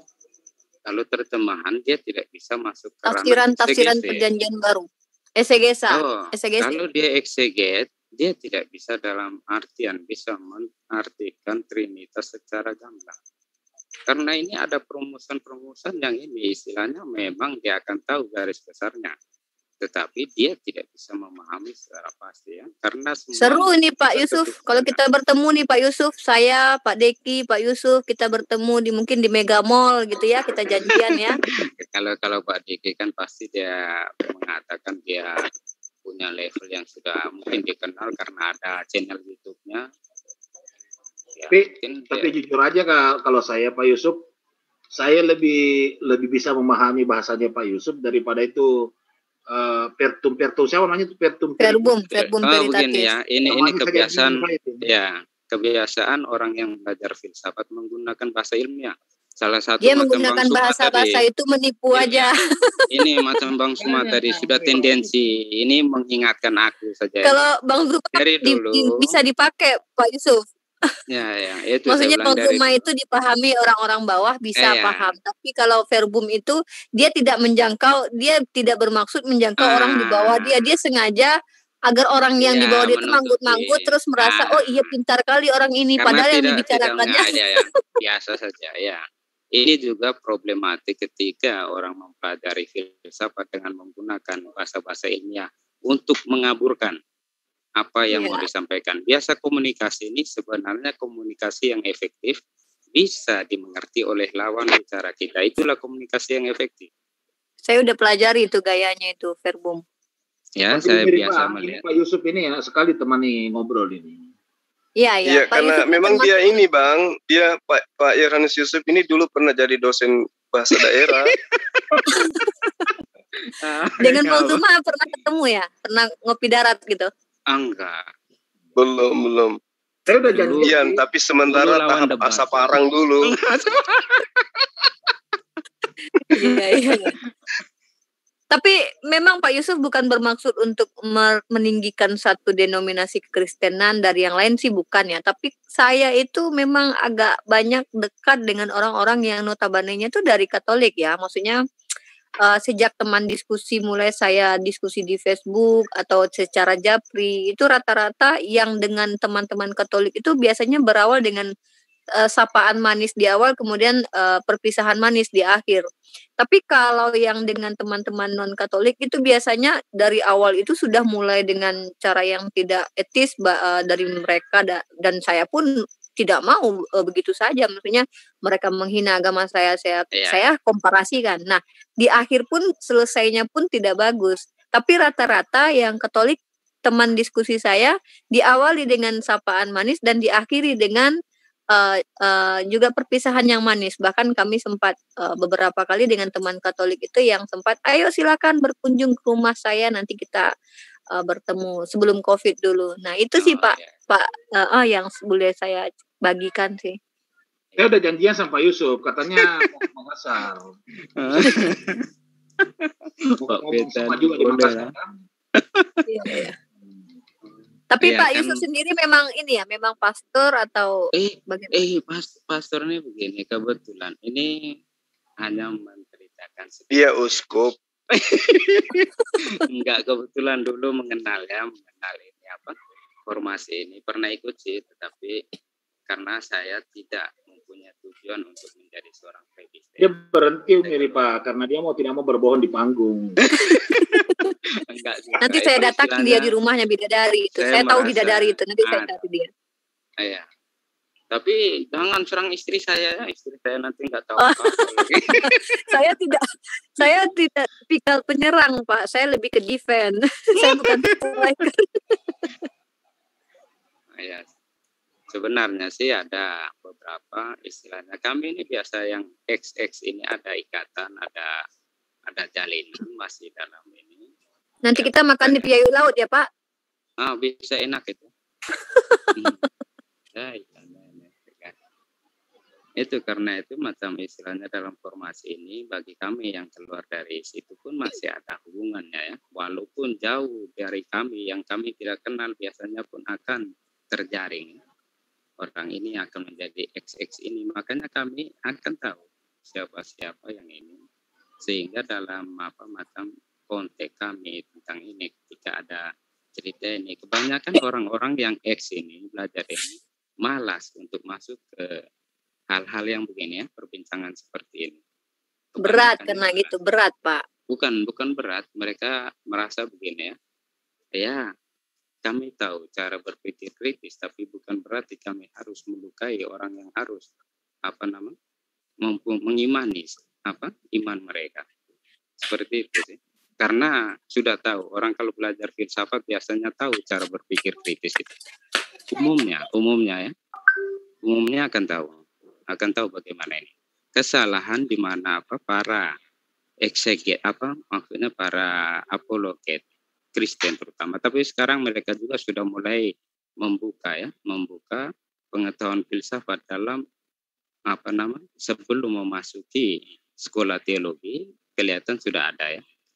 Sehingga di sini bisa menyaring atau mempertajam cara berpikir agar kita dalam mempelajari sesuatu tahu bagaimana kita bisa menangkap informasi ini sebagai sesuatu yang bisa mengembangkan diri kita dan akan membuat informasi ini berguna bagi orang lain. Kita sapa dulu teman-teman yang baru masuk ini. Ini Ustaz Suma ini ada orang tua kita ini. Assalamualaikum warahmatullahi wabarakatuh. Pandi Petapuang. Speak up. Waalaikumsalam warahmatullahi wabarakatuh. Waalaikumsalam. Waalaikumsalam. Ya ini Pak Ruslan Adventure ini Muslim apa non Muslim ya? Assalamualaikum. Oh, waalaikumsalam Muslim. Mohon maaf. Iya. Ya.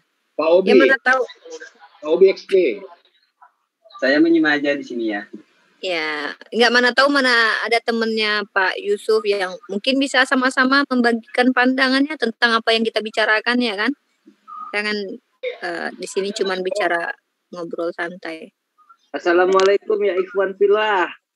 Waalaikumsalam. Waalaikumsalam warahmatullahi wabarakatuh. Jadi ikut inilah Pak di majelis, ngambil gorengan dulu. Tafadhol lanjut.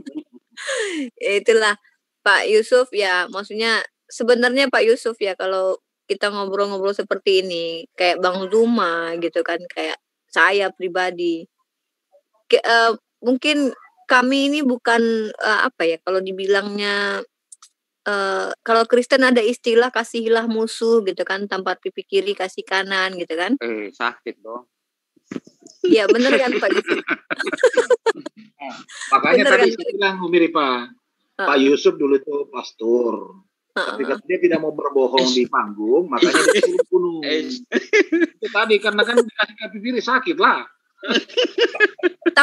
tapi Pak Yusuf, saya beberapa kali diskusi dengan orang-orang tuh beda-beda loh pendapat dari saudara Kristen tentang ayat itu. Ada yang mengatakan itu hanya alegori dan ada yang mengatakan itu harfiah. Jadi ya terserah kalian lah. Tapi yang jelas Pak Yusuf, kalau kami umat Islam memang dibolehkan membalas, tetapi kami diperintahkan apabila kalian tidak mampu berbuat adil maka kalian maafkanlah, karena Rasulullah itu memang tipikalnya pemaaf gitu. Jadi tapi Pak Yusuf kalau di dalam diskusi tentu komparasi ini adalah hal yang bagi saya itu hal yang wajib kita lakukan gitu. Sama seperti Pak Yusuf mempertanyakan nih kepada menertawakan orang lain yang tidak pakai baju, sementara Pak Yusuf sendiri tidak pakai baju dan tidak pakai celana kan betul kan? Iya. Ya maksudnya ini analoginya dari saya. Ada orang, nih saya dari teman Kristen tuh bertanya, kenapa di agamamu begitu? Sementara ketika saya buka dalil kitabnya Pak Yusuf dan kawan-kawan, justru loh di agamamu juga begitu. Jadi kalian menertawakan kami, menunjuk-nunjuk kami katanya nggak pakai baju. Nah kalian sendiri nggak pakai baju, nggak pakai celana gitu. Jadi itu yang coba saya pribadi lakukan tanpa langsung saya harus menyerang keyakinan kalian. Bagi kami umat Islam itu tidak ada kewajiban. Rasulullah pun bahkan Allah turunkan ayat itu lakum dinukum waliyadin. Itu manfaatnya apa? Agar kita agamamu untukmu, agama kami untuk kami. Tapi ketika kita sudah di ranah diskusi, kita menimbulkan pertanyaan dan pernyataan, itu siap-siap diperdebatkan, Pak. Kalau pernyataan, kalau kita membuat sebuah pernyataan, siap-siap kita diperdebatkan. Kalau kita membuat pertanyaan, siap-siap kita dengan jawaban. Tapi masalah jawaban kan tidak mungkin kita semua sepaham. Betul tak?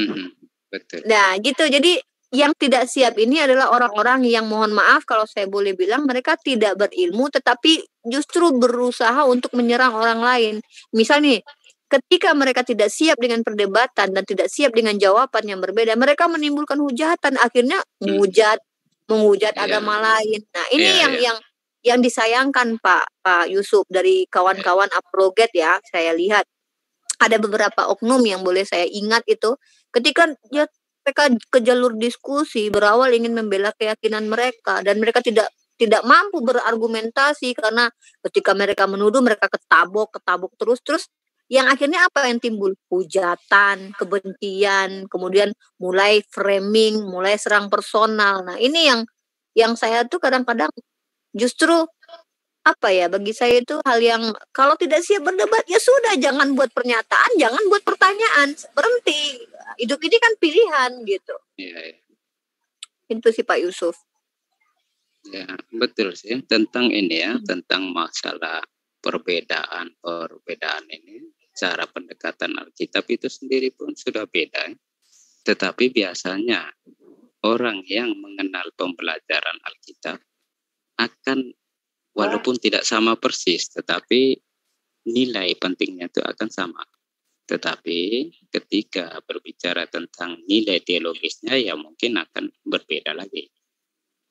Ini yang sangat disayangkan ketika di dalam dunia perdebatan, di mana banyaknya ini yang paling banyak muncul ya dari kalangan denominasi ya, yang terutama sering menggunakan ayat per ayat.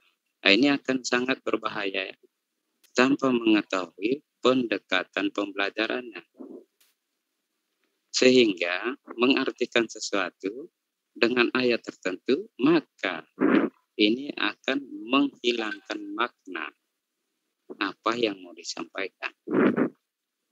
Ya, Bang yang Harnis Yusuf ngomong itu kayak pembawa berita di TVRI RRI tahun 70-an. Iya. Bang Suman, ada. Tapi saya jadi tertidur jadinya. Kayak pembawa berita RRI tahun 70-an. Kayak dengar radio Abang itu ya, Bang. Sumala. Butir-butir pasir di pantai. Sekarang Abang Sumala ini penyiar TV ini. Lebih lancar. Kayak dengar radio zaman lama ya, radio zaman jadul ya. Ya, iya, nanti minum semua kopi tertidur. sambil campur masako Bang, biar semangat. Takut yang lain pun ikut tertidur nih Bang Sumala. Lagi baik Bang Sumala berbicara dulu. Pokoknya kalau ya itu dia, kembali kepada apa yang kita bahas pada malam hari ini, bahwa keberadaan ajaran agama Islam itu tidak bisa dipungkiri bahwa itu adalah merupakan sebuah misi ya. Bagaimana kemudian menyampaikan Islam itu kepada semua orang, tapi tentu dengan cara-cara yang baik. Nah, demikian juga yang terjadi di dalam ajaran agama di luar daripada ajaran agama Islam juga melakukan syiar. Itu intinya di situ. Jadi kita tidak bisa memungkiri seperti apa yang saya jabarkan, kemudian Bang Yusuf tadi mengatakan di Katolik tidak dikenal hal seperti itu juga keliru Bang, karena sejarah tidak bisa dipungkiri bagaimana kemudian di Ternate, ya Ambon, itu Portugis bagaimana menanamkan ajaran Katolik di sana. Itu perlu disikapi dengan baik bahwa agama apapun tentu memiliki niatan untuk menyampaikan kebenaran agamanya kepada orang lain gitu Bang. Jadi jangan mau tampil cantik seperti anak gadis yang malu-malu, kemayu, Katolik itu di Indonesia nggak bisa begitu Bang. Karena memang fakta sejarah mengatakan bahwa Katolik lahir di Indonesia juga ini dengan gagah berani, dengan kumis yang panjang, berbrewok dia, ngajarin pribumi tentang Katolik juga gitu Bang Yohanes Yusuf. Nah itu lagi tadi mungkin cerita-cerita seperti ini tidak sampai ke abang, karena abang di pulau kan gitu ya. Di tempat abang sudah ada PLN. Itulah yang membuat Pak Yusuf turun panggung, Bang Suma. Itulah yang gitu. Turun panggung karena tidak sepaham dengan misi yang dilakukan oleh Di Pulau Patmos mana ada PLN. Ya, jangan sampai HP-nya yang digunakan ini terbuat dari kayu lagi. Enggak. Ya pantas itu kadang diminta share screen, pusing aku lihat. Aduh, baru kali ini debatnya bikin ngantuk ya hari ini. Ini komandan ini bagaimana nih komandan? Kirain saya aja yang ngantuk. Nah, itu ada tuh mesin ketik peninggalan Belanda udah masuk. Saudara Cetos. Selamat malam. Selamat malam, Ustaz. Assalamualaikum buat saudara-saudari kami. Waalaikumsalam. Oh, bukan yang ini yang semalam. Yang satu siapa lagi? Oh, Deus. Ya, sama. Deus. Sama Cetos kok kemarin. Citos, Ustaz. Oh, Citos. Silakan. Ya, sama Citos aja lah. Terusin biar nggak ngantuk. Saya mengundurkan diri ya. Yusuf nanti Jangan apa-apa, jangan Pak, biarin aja. Bang Yusuf di sini aja. Ustaz, boleh diskusi nggak Ustaz? Kalem ini Pak Yusuf ini. Pak Yusuf tolong diikat. Cari tambang yang agak kuat. Tapi ini sudah jam ini ya, sudah jam 10 ini tapi ini Pak Yusuf ini selalu lari nih kalau selagi bukan ya, kebetulan sudah jam 10. Jadi 10 iya, Bang Yusuf ini belum mandi udah 3 minggu, makanya kerah dia. Bisa sih 15 menit lagi. Salam buat Pak RT Bidadari ya, Pak Yusuf ya. Oh iya ya. Iya. Nanti kalau bisa ada waktu ketemu nanti kita ngobrol, tapi yang sengit ya. Mesti mau menyerang ke Kristenan itu lebih tajam. Mbak, kayak mana mau sengit kalau Bang Yohanes Yusuf ngomongnya kayak ada baterai di mulut. Pelan kali, ada yang mengganjal. Bukan, kalau saya mengkritisi itu biasanya tajam, tetapi ketika harus berbicara ya jangan. Masa saya harus mengungkapkan. Ya masih ingat kita di grup WA ya Bang ya. Iya. Di grup WA kita sering ribut ya. Sampai pernah saya tarik celananya Bang Yusuf ini waktu itu. Ada bolong sebelah kiri. Masya Allah. Aduh ya Allah. Pokoknya ya, siapa yang mau itu yang tadi dari siapa ya Kristen tadi ya. Dia mungkin mau berdebat. Saya hanya jadi pendengar. Selamat malam Ustaz Jul, apa kabar? Saya Citos Ustaz. Iya. Jadi kalau Bang Yohanes Yusuf ini dengan saya ini udah kayak saudara, kawan-kawan akrab kami ya. Jadi jangan heran kalau saya bercanda sama beliau. Benar ya Bang ya? Mantap Bang. Iya kan kita pernah satu sikat gigi berdua kita pernah kan?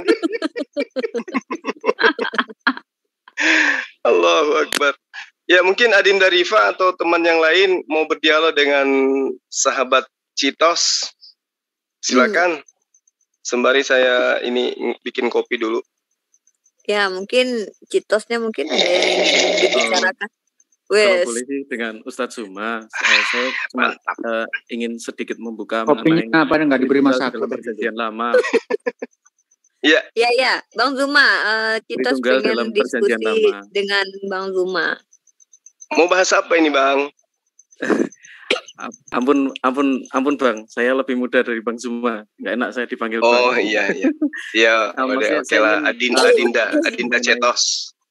Membahas mengenai Tritunggal dalam perjanjian lama. Ayo yang rame lah.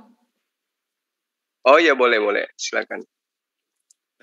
Tapi maaf, ini karena saya juga besok harus berangkat pagi, jadi mungkin kalau tidak sampai 1 jam nggak apa-apa ya Bang ya. Nanti lain waktu kita sambung lagi. Lawang saya tiap pagi harus nyampe di kantor jam 7 Iya betul. Siap. Iya, tiap pagi. Iya, oke. Saya nggak tidur sampai subuh, habis itu apel pagi lagi di kantor. Oke, kita awali temanya. Supaya kita mengerucutkan masalah, supaya kita bisa dapat ilmu dari diskusi ini. Apakah Yesus pernah mengajarkan tentang Tritunggal? Ya, saya sih berharap bisa dari Tritunggal Perjanjian Lama, karena kalau dari Perjanjian Baru juga pasti sudah jelas. Yesus sendiri yang mengatakan Tritunggal, Ustaz.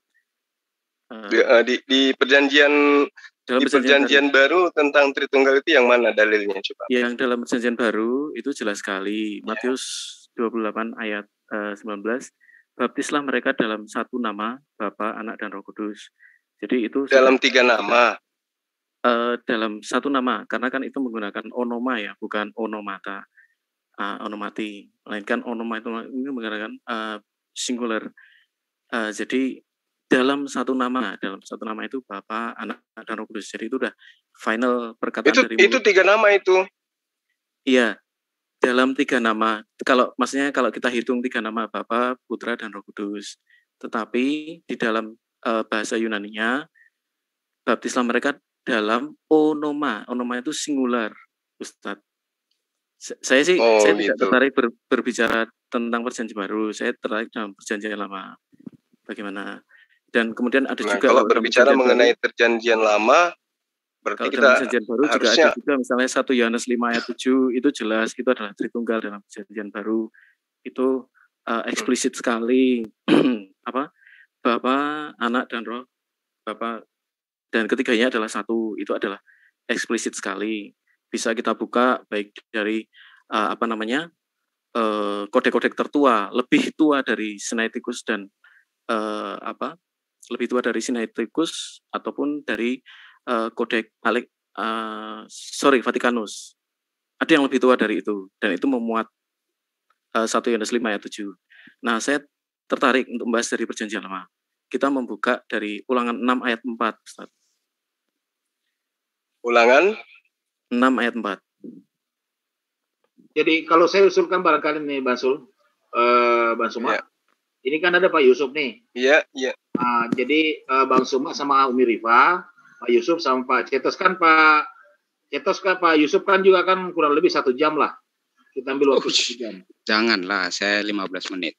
Ya gak apa-apa lah Pak Yusuf, tambah dikit kenapa sih? Pelit banget sih waktunya. Tambah dari persaudaraan ini Pak Yusuf ya, boleh? Berat sih nanti. Ya, saya ikuti nanti. Oke, gitu dong. Oke, Bajul, silakan Bajul. Ya, 2 lawan 2 nih. Baik. Saya mau menerangkan dari Ulangan 6 ayat 4. Monggo nanti setelahnya silakan diatur, monggo saya nderek, saya ikut aja. Tapi dari Ulangan 6 ayat 4. Di situ dikatakan, dengarlah Israel, Tuhan kita. Sebentar Pak Citas, nanti itu dimasuk di intinya itu kan. Kita sudah tangkap bahasanya. Biar Bang Jul, silakan Bang Jul. Saya jadi pendengar. Ya, waktunya mengalir aja lah ini. Iya, baik. Soalnya saya juga terus terang kalau diwaktuin untuk saat ini, saya besok harus berangkat lebih awal dari biasanya. Mohon maaf. Oke, lanjut. Baik. Ulangan 6 ayat 4. Jadi, dengarlah Israel, Tuhan Allah kita, Tuhan itu Esa. Seperti biasa kita sudah dengar bahwa kata Esa itu dari kata Echad. Echad itu bisa 2 arti, yaitu satu-satunya dan kesatuan. Sama dengan misalnya suami itu, si laki-laki itu menikah dengan dan keduanya menjadi satu daging. Di situ juga Echad. Tapi saya tidak sedang mau membahas itu. Saat ini saya sedang membahas kenapa dalam Shema Israel tidak dicatat bahwa dengarlah Israel, Tuhan itu Esa. Tetapi harus dikatakan apa? Tuhan Allah, Tuhan itu Esa. Jadi ada 3 yang harus ada di situ. Yang Esa itu apa? Ada 3 tadi. Hashem, Elohenu, Hashem, Echad. Jadi ada 3 yang kita bisa perhatikan. 3 ini adalah Tritunggal Allah yang kami pahami. Tritunggal Allah ini kemudian mengerucut kepada Tritunggal manusia di dalam ayat 5. Kasihlah Tuhan Allahmu dengan apa? Segenap hatimu, dengan segenap pikiranmu, akal budimu, dengan segenap hatimu, saya anggap dengan rohmu ya. Kemudian dengan segenap pikiranmu, dengan segenap akal budimu, itu berarti pikiran saya. Dan segenap kekuatanmu, berarti secara bodi saya.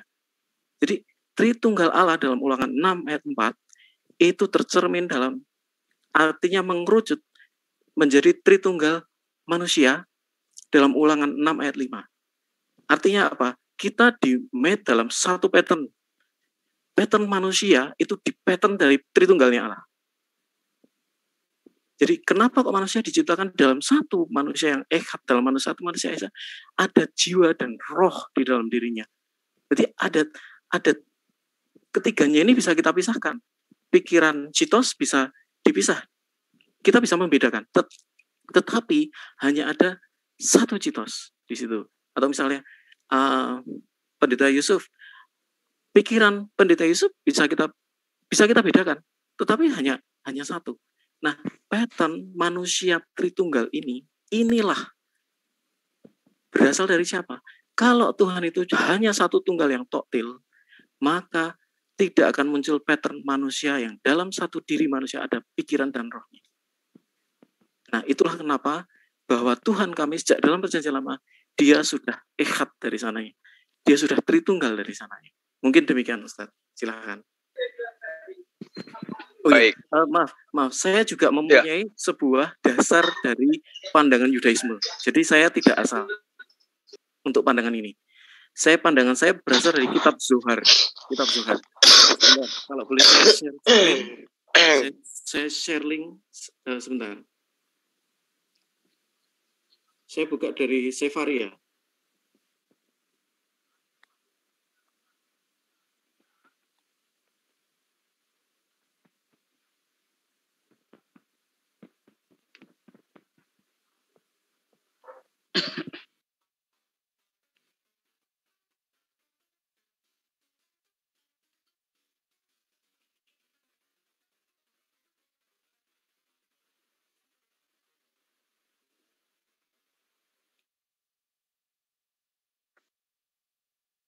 Sebentar.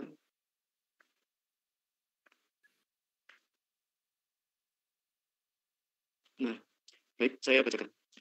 Ini adalah berasal, saya lupa namanya Rabi siapa, dia berada pada abad kedua.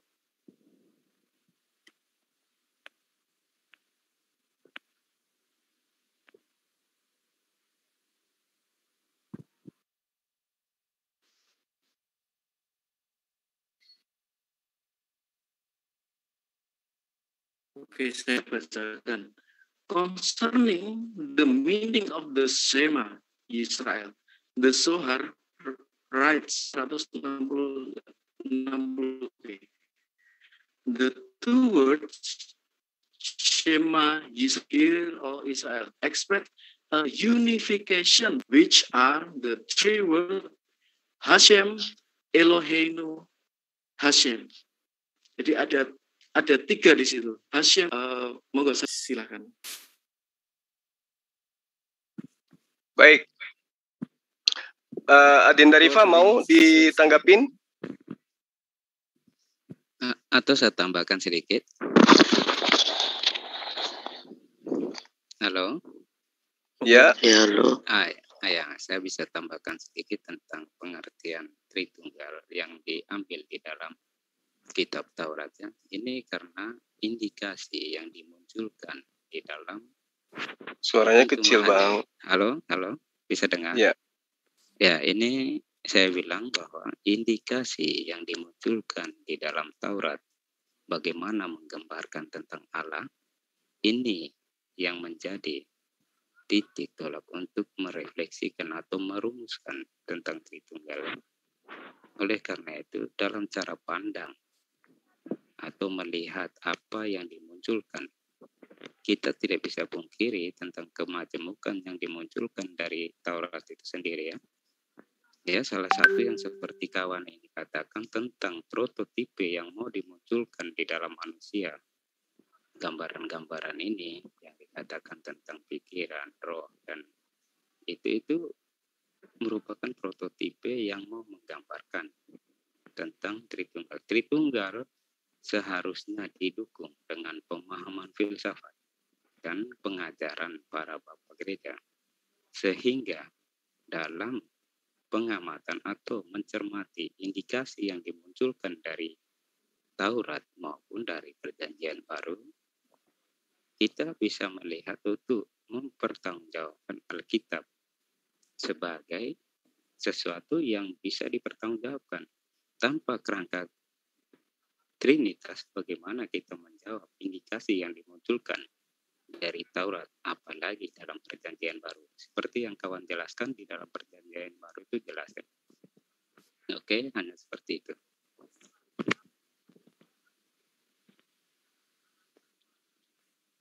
Oke, udah. Udah. Baik. Jadi saya memulai dengan pemaparan mengutip ayat di dalam Ulangan 4 ayat 35.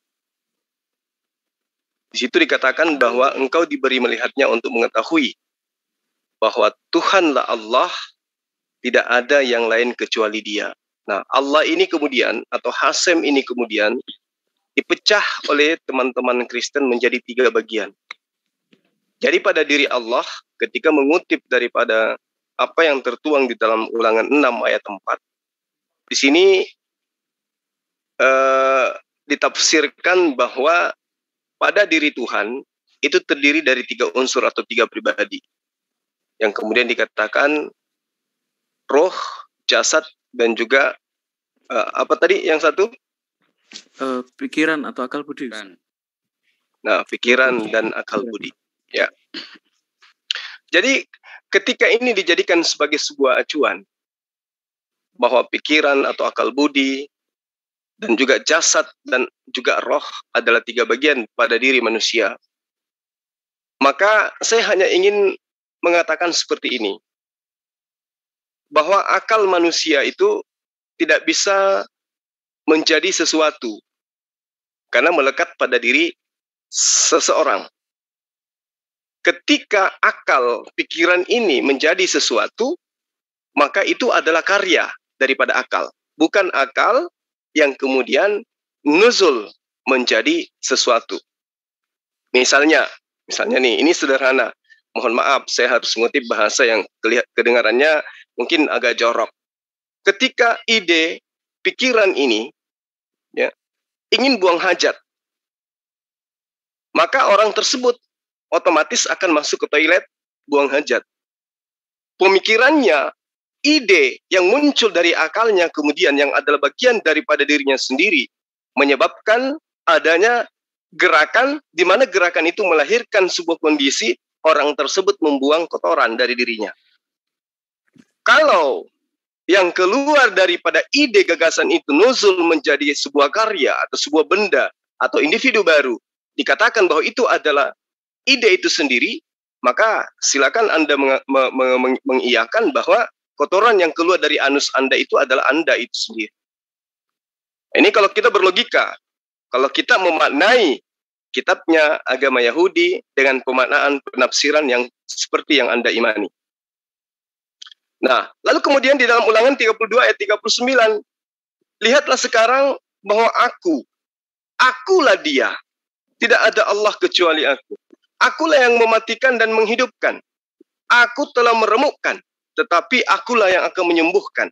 Dan seorang pun tidak ada yang dapat melepaskan dari tanganku.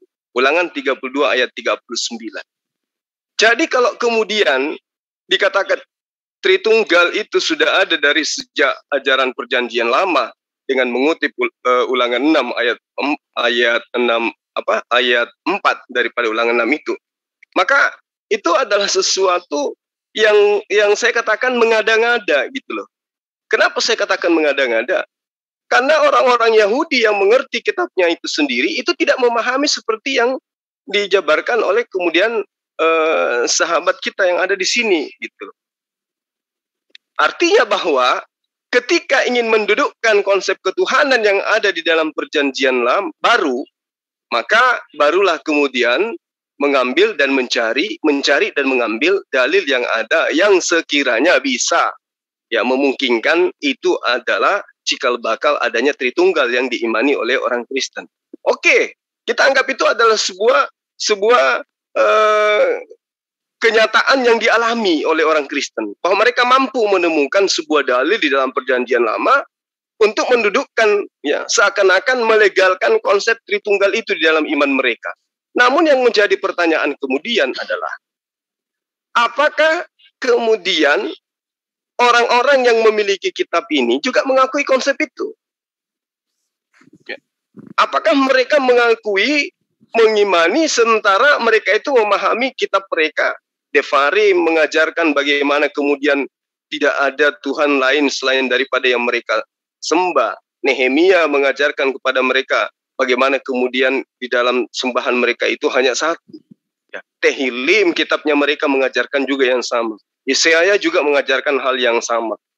Bagaimana kemudian muncul ya konsep baru di dalam pemahaman terhadap kitab mereka untuk kemudian dijadikan sebagai acuan pembenaran kepada konsep yang di luar daripada keimanan yang sang pemilik kitab.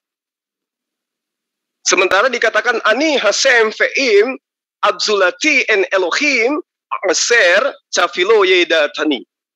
Akulah Tuhan dan tidak ada yang lain kecuali aku, tidak ada Allah lain. Aku telah mempersenjatai engkau sekalipun engkau tidak mengenal aku.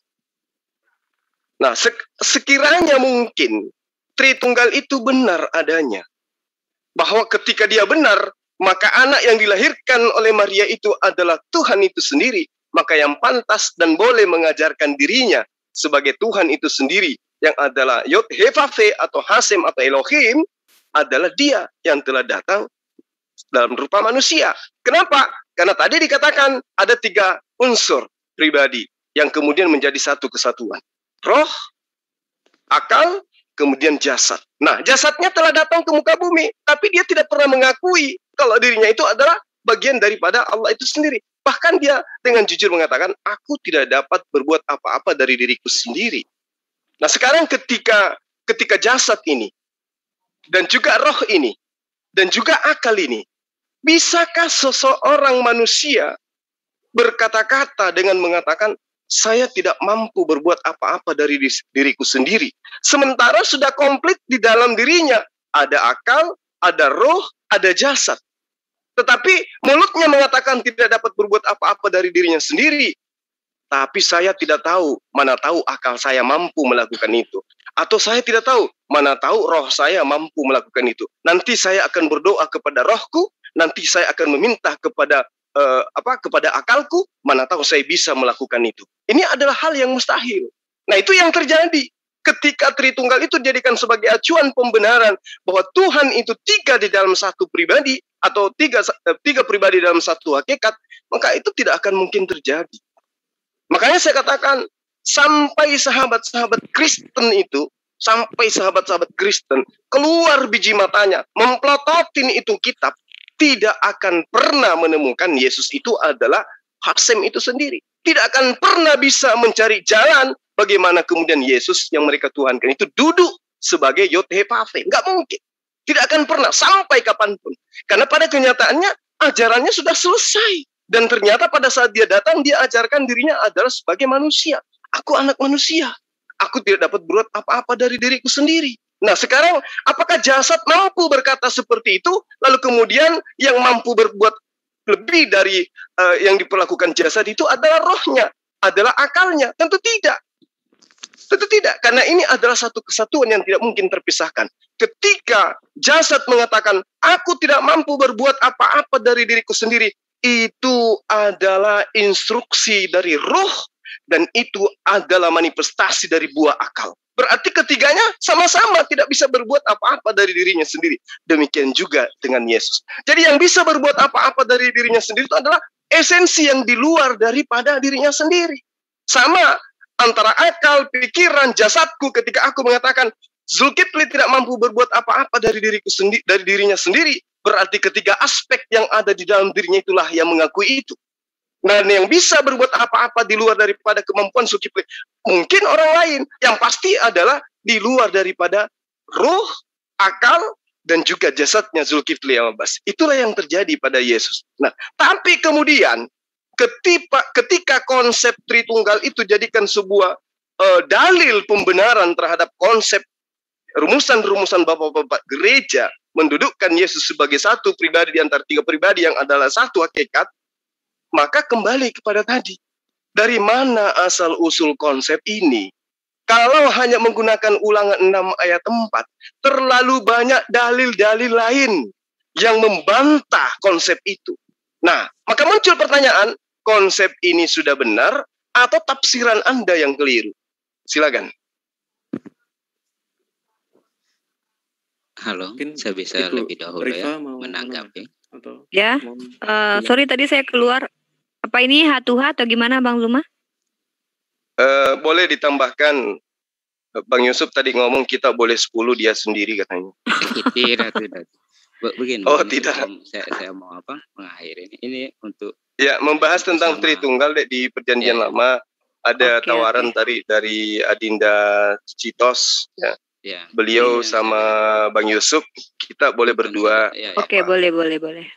Saya lihat ini ada unsur bahaya dalam menjelaskan Tritunggal ketika kita tidak mendasarkan pada penjelasan yang benar tentang Tritunggal. Oleh karena itu, saya dari pertama sudah meragukan cara berpikir yang dibalik-balik seperti ini akan mengaburkan makna ya. Istilahnya apa?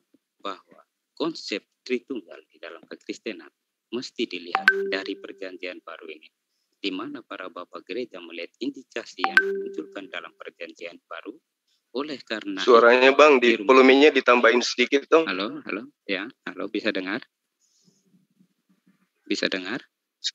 Sedikit lagi, jangan bisik-bisik. Bukan, ini sudah besar, sudah habis. Masih bisa mulutnya dilebarin sedikit lagi. Enggak, maksudnya sudah kedengaran belum? Nah, tuh, udah. Ya, takut sama istri mungkin. Bukan. Ini saya sering melihat bahwa di dalam mengajukan kerangka berpikir atau mau menyatakan tentang Tritunggal, kita harus pada posisi yang menjelaskan logika yang tepat ya, sehingga ketika kita bergerak dari perjanjian lama untuk menjelaskan Tritunggal, maka akan membuat pertanyaan yang meribatkan untuk pihak Kristen menjawabnya, karena Tritunggal ini sendiri harus dilandasi dari pemikiran-pemikiran Bapak Gereja yang mau memunculkan atau mereka melihat indikasi yang ada di dalam perjanjian baru. Ketika ini dilihat betul dan mulai melihat ternyata ada juga indikasi di dalam perjanjian lama, sehingga pandangan-pandangan teologis yang ada di dalam perjanjian lama tidak serta-merta mau menyampaikan bahwa ini adalah Tritunggal.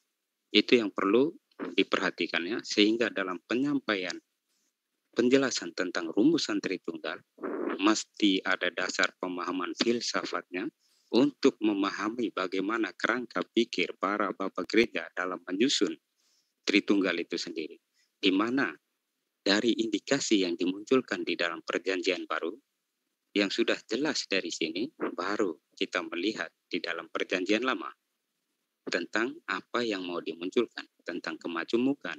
Tetapi ketika berbicara tentang Allah yang Esa seperti apa? Karena cara pandang ini harus kembali kepada terang perjanjian baru.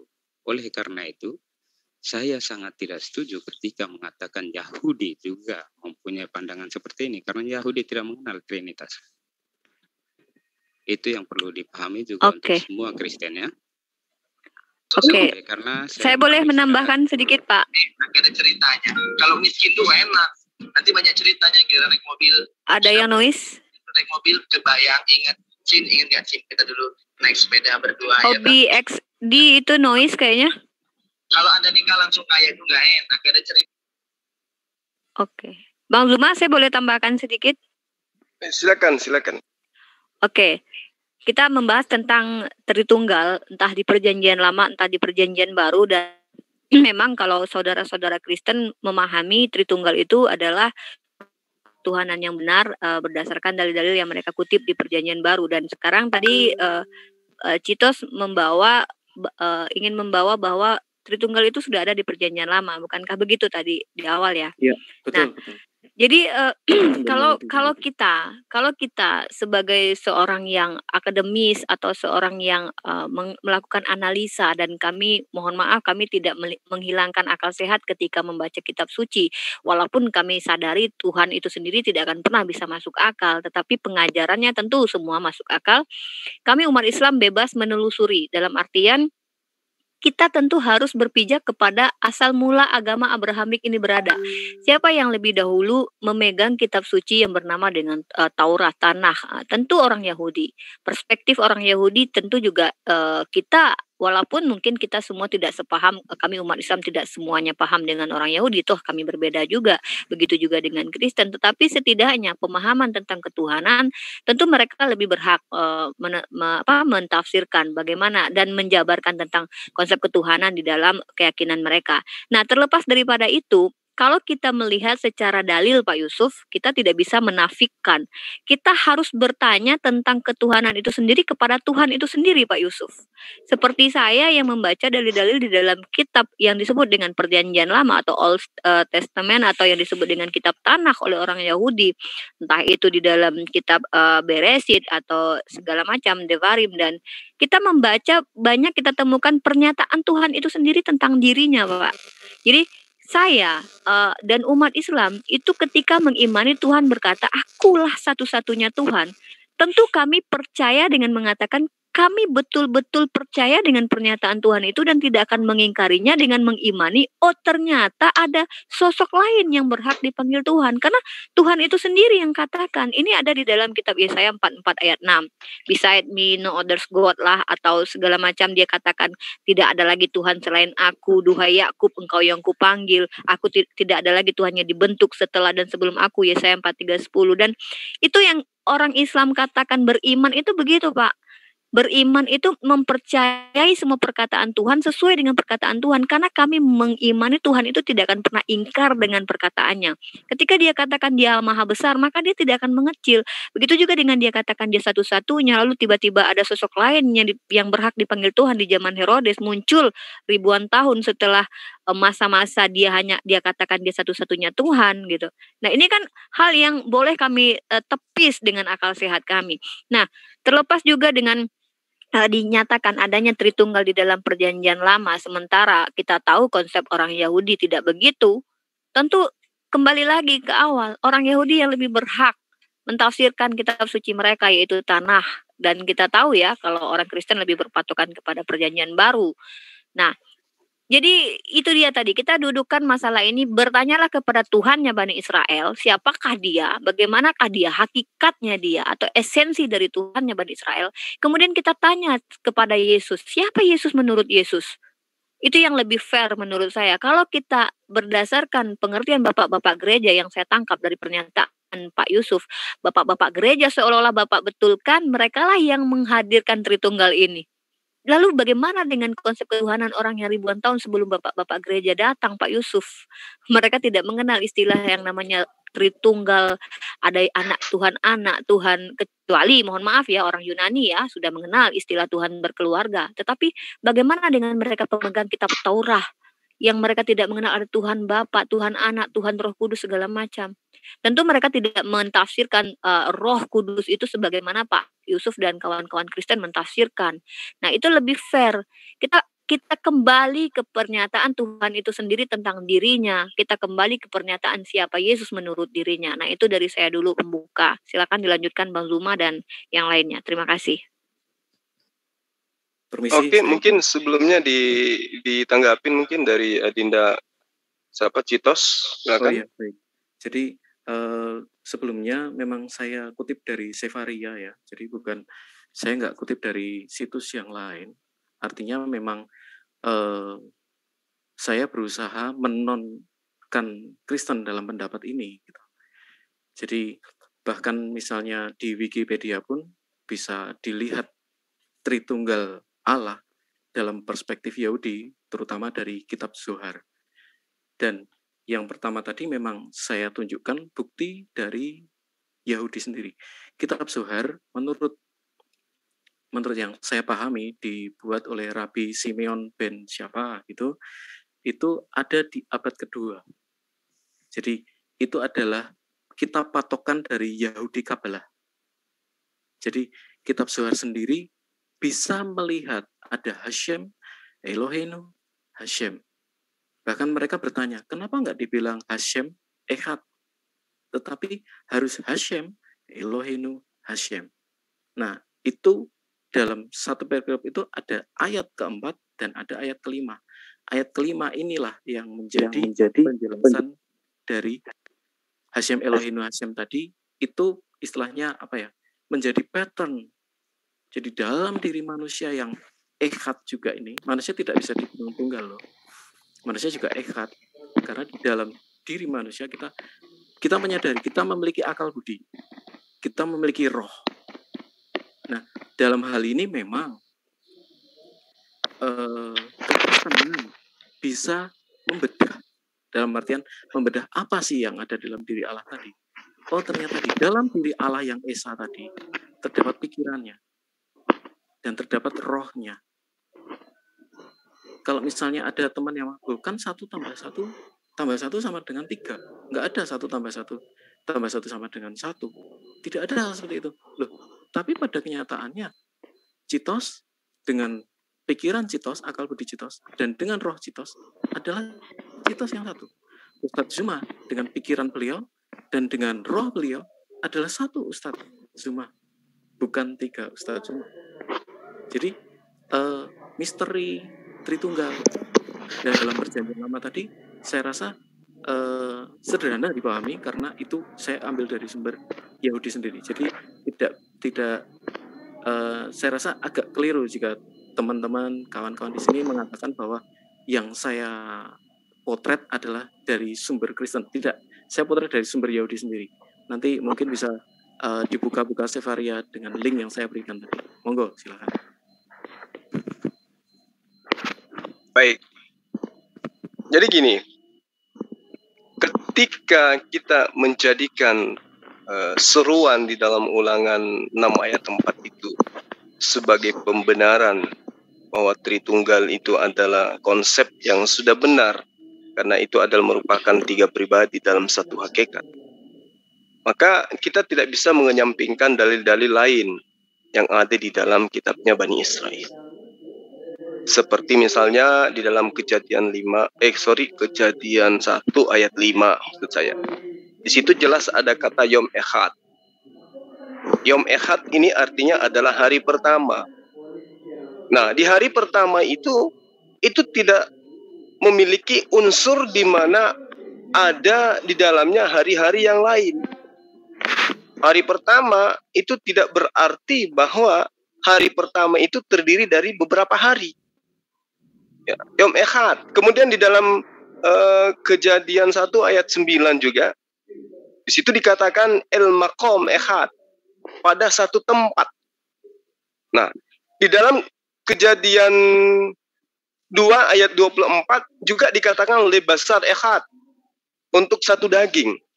Nah, kalau di dalam kitab Kejadian ini kemudian, di luar daripada Ulangan tadi, dijadikan oleh sahabat Kristen sebagai acuan pembenaran bahwa makna kata echad itu adalah kesatuan. Nah, kalimat satu daging, basar echad, ini tidak bisa disangkut pautkan dengan adanya konsep echad di dalam Shema. Karena Shema itu adalah konteks ayat yang berbeda dengan pernyataan-pernyataan yang seperti satu daging, ya, satu tempat dan seterusnya. Kenapa? Karena itu adalah seruan bahwa Tuhan itu adalah memang echad. Artinya bahwa ya, konteks ayat yang menceritakan tentang hal-hal yang berkaitan satu kesatuan pemaknaannya yang diimani oleh sahabat Kristen, satu daging dalam artian khiasan, itu jelas bukan berarti daging menjadi satu. Karena kalimat satu, orang pasti sudah mengerti itu adalah angka 1. Itu hanya sendiri, tidak lebih. Nah, di dalam Shema, baik itu di dalam Al-Quran ya, misalnya di dalam surah Al-Ikhlas misalnya ya, dalam ayat 1. Ataupun di dalam perjanjian baru, Markus 12 ayat 29. Itu menyatakan bahwa Yod-Heh-Vav-He Echad. Bahwa Yod-Heh-Vav-He itu satu. Atau sendiri dia. Semakna dengan ahad dalam bahasa Arab. Nah, Kejadian 11 ayat 6 lagi. Di situ dikatakan satu bangsa. Nah, ayat ini bukan bermakna satu kesatuan, melainkan penggunaan echad merujuk kepada suatu komunitas yang lebih dari satu orang. Nah, ayat ini pun bukan dasar dari satu kesatuan. Ayat ini konteksnya yaitu bangsa. Karena kalimat bangsa itu adalah orang-orang yang lebih dari satu. Jadi kalimat echad ya, atau akhad atau esa itu bisa bermakna esa dan bisa bermakna satu kesatuan, akan tetapi, tolong digarisbawahi, harus sesuai dengan konteksnya. Jadi kalimatnya bermakna hiasan atau bermakna harfiah. Jika Shema ya, di dalam Ulangan 6 ayat 4 dan juga Al-Ikhlas ayat 1 ataupun Markus 12 ayat 29 dinyatakan bahwa Tuhan itu esa dalam kesatuan, ini jelas janggal. Kenapa saya katakan janggal? Ya, karena konteks di ayat ini menyatakan Yod-Heh-Vav-He itu adalah Echad, Allah itu adalah Ahad. Kita tahu bahwa Tuhan itu satu. Jadi jelas maknanya ayat itu adalah sendiri, bukan satu kesatuan. Ini harus dipahami dengan baik. Sama ketika di dalam bisa sedikit teman ditutup dulu. Ya. Tolong yang lainnya yang tidak berkepentingan ditutup mic-nya ya, biar nggak mengganggu. Karena saya butuh konsentrasi penuh, jangan sampai saya keliru gitu. Nah, sama ketika saya mengambil 2 kalimat atau 3 kalimat 3 kata di dalam Kejadian 42 ayat 16 misalnya. Di situ dikatakan Shelhu mikem echad, utuslah darimu seorang. Loh. Lalu kemudian dikatakan benei ish echad, anak-anak satu ayah. Nah, ayat ini jelas membantah bahwa kata echad atau ahad itu bukan bermakna satu kesatuan yang dianggap sebagai dasar trinitas, bukan. Nah, kalau berbicara mengenai targum, kata echad itu menjadi kad, ya. Jadi di manakah kemudian ketika ditargum sendiri dikatakan kata echad itu dibaca dengan cara bacaan ejaan kad, lalu satu kesatuan itu di mana dasarnya? Hanya tafsiran bahwa echad itu Tuhan itu adalah roh, Tuhan itu ada jasadnya, Tuhan itu ada kemudian idenya dan gagasannya. Nah, kalau itu yang menjadi acuan, saya hanya ingin mengajak Anda untuk menganalisa dengan menggunakan pola pikiran atau bahasa Bang Yohanes Yusuf, kerangka berpikir gitu loh. Oke lah, kita tinggalkan dalil-dalil tadi. Kita tinggalkan semua itu. Kita mencoba untuk menganalisa titik kebenaran daripada rumusan yang tadi. Tuhan memiliki 3 pribadi. Daging, kemudian ide, dan juga ruh. Nah, apabila sang pencipta alam semesta itu memiliki daging, berarti pencipta alam semesta itu adalah makhluk.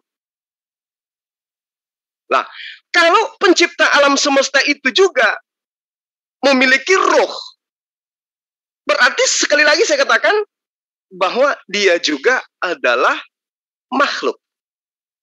Lalu bagaimana kalau dia punya ide, punya gagasan? Ini perlu dipahami. Manusia muncul ide dan gagasannya ketika jasad dan roh itu menyatu. Apabila roh dan jasad ini terpisah, ide, gagasan itu tidak ada. Nah, apakah Tuhan mengalami hal yang sama? Ketika dia menjadi daging, yang satu masih roh, lalu kemudian idenya seperti apa? Lalu kemudian muncul pernyataan, yang Anda gambarkan itu kan kemanusiaan. Sementara Tuhan itu kan tidak ada yang membatasi. Nah, justru itu berarti tentang Tuhan tidak bisa kita mengada-adakan dengan penafsiran yang tadi. Kenapa saya mengatakan seperti itu? Karena kenapa? Manusia, roh, jasad, ide, pikiran. Jangan lupa, ada pipisnya, ada ee-nya, ada ludahnya. Apakah itu bagian daripada jasad manusia? Ayo, berarti gugur trinitas itu. Kenapa? Manusia itu punya kotoran. Manusia itu punya pipis. Nah, bagian yang pipisnya dan kotorannya, ee-nya itu bukan jasadnya. Lalu mau dikemanakan itu?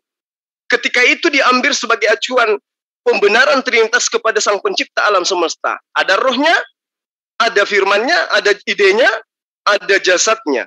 Lalu kotorannya gimana? Jadi apa dia di sisi Allah? Di sisi sang pencipta. Nah, ini jadi berabe kalau kita mengajak orang-orang untuk memahami konsepnya Kristen dengan mencoba untuk mengais-ngais ayat di dalam kitab Perjanjian Lama. Sekali lagi saya katakan, Bene is echad atau Shilku miken echad itu tidak menceritakan tentang satu kesatuan. Silakan ditambahkan atau disanggah. Jadi mohon izin, Ustaz. Jadi yang pertama saya berawal dari pemahaman Yahudi ketika saya sampaikan ini. Yang pertama, yang kedua, saya berulangi bahwa pattern manusia itu dibuat dari pattern apa? Makanya kan di Kejadian 1 ayat 26. Baiklah kita menciptakan manusia dalam rupa dan gambar kita. Jika Tuhan itu satu tunggal yang toktil, maka gugurlah ayat tersebut. Karena terbukti bahwa manusia benar-benar diciptakan dalam gambar Allah. Di dalam diri satu manusia terdapat akal budi dan ruhnya. Dikatakan dalam Perjanjian Baru bahwa Roh Kudus keluar dari Bapa. Juga dalam Perjanjian Baru bahwa firman keluar dari Bapa. Jadi sebelumnya ada di dalamnya. Di dalam diri Allah kami yang satu ada firman di dalamnya. Di dalam diri Allah kami yang satu ada roh di dalamnya. Dengan pattern ini Tuhan mengatakan kita ciptakan manusia menurut rupa dan gambar kita. Jadi jelas sekali kekristenan justru setuju.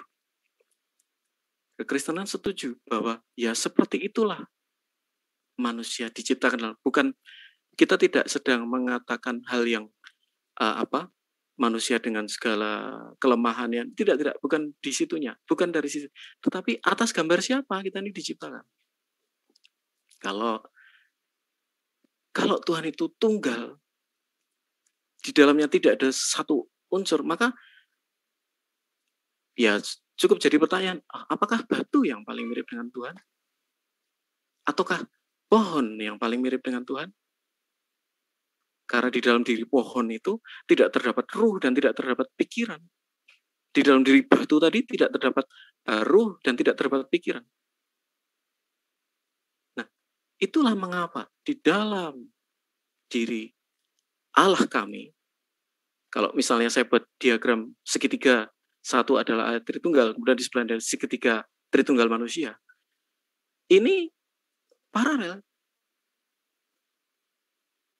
Saya ulangi ya, segitiga satu adalah Allah Tritunggal, sebelahnya adalah segitiga kedua adalah Tritunggalnya manusia. Maka ini paralel. Sedangkan kalau misalnya saya buat mungkin segitiga satu adalah Allah yang tunggal, maka dengan apa saya samakan? Karena manusia jelas Tritunggal. Kejadian 1 ayat 26. Kita diciptakan dalam gambar Allah. Kemudian istilah Tritunggal sendiri pun sebenarnya ada dalam Alkitab. Jadi dalam bahasa Yunania Tres, Eisin, Emi. Kalau tidak salah seperti itu. Di dalam 1 Yohanes 5 ayat 7. Jadi misalnya, apakah tauhid ada dalam Al-Quran? Misalnya seperti itu. Oh, tidak ada. Tapi apakah Trinitas ada? Ya, baca aja 1 Yohanes 5 ayat 7. Ketiganya adalah satu. Treis, Eisin, Emi. Atau apa ya, saya tidak terlalu paham bahasa Yunani. Saya juga, ya seperti itu. Kemudian, jelas sudah ditegaskan oleh Tuhan Yesus bahwa Bapa, Anak, dan Roh ini adalah satu Allah. Silakan, monggo. Ada satu lagi. Mengenai ikat, saya mau tampilkan screen dari. Oh ya, selesaikan dulu. Kirain udah selesai tadi Citos. Mohon maaf. Ya. Sebentar. Saya jawab itu ya Bang Zuma ya, ruh yang datang dari Allah ya. Monggo. Saya screen dari. Hamba juga Gurunda, linguistiknya ini loh. Ya. Saya 1, Kelvin 1. Nah, jadi kata ikat benar yang Ustadz tadi mengatakan bahwa dia punya dua arti. Jadi bisa unity atau unit. Jadi ada dua arti. Nah, ini salah satu contohnya dari apa? Dari ancient Hebrew, mungkin bisa dibaca sendiri. Kemudian apa namanya? Itulah kenapa ada seorang rabi yang dia ngotot ingin mengubah. Ini seharusnya bukan ikhad, tapi yahid. Nah, itu ada di, kalau tidak salah, Maimonides, kalau tidak salah, dia mengatakan saya tidak setuju itu menggunakan kata ikhad, karena ikhad itu punya dua makna, bisa tunggal, bisa satu, bisa kesatuan, bisa unit dan bisa unity. Ya, mungkin demikian. Silakan. Monggo. Ya, halo, saya bisa tambahkan. Ayo, silakan. Oh, silakan Ya. Pak Yusuf, Pak Yusuf lagi, Pak Yusuf. Ya, begini, dalam mencermati Trinitas itu sendiri, ketika yang kawan tadi mengatakan prototipe yang mau digambarkan melalui gambaran, maksudnya kita manusia sebagai gambaran dari Allah, ini juga ada dalam pengertian Islam tentang mengenal Allah seperti mengenal diri sendiri. Maksudnya akan ke situ.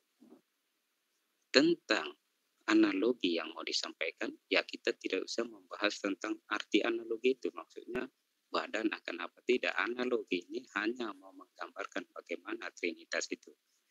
Yang perlu saya tambahkan di sini bahwa dalam mencermati Trinitas, sudah jelas kekristenan harus dalam kerangka pikirnya.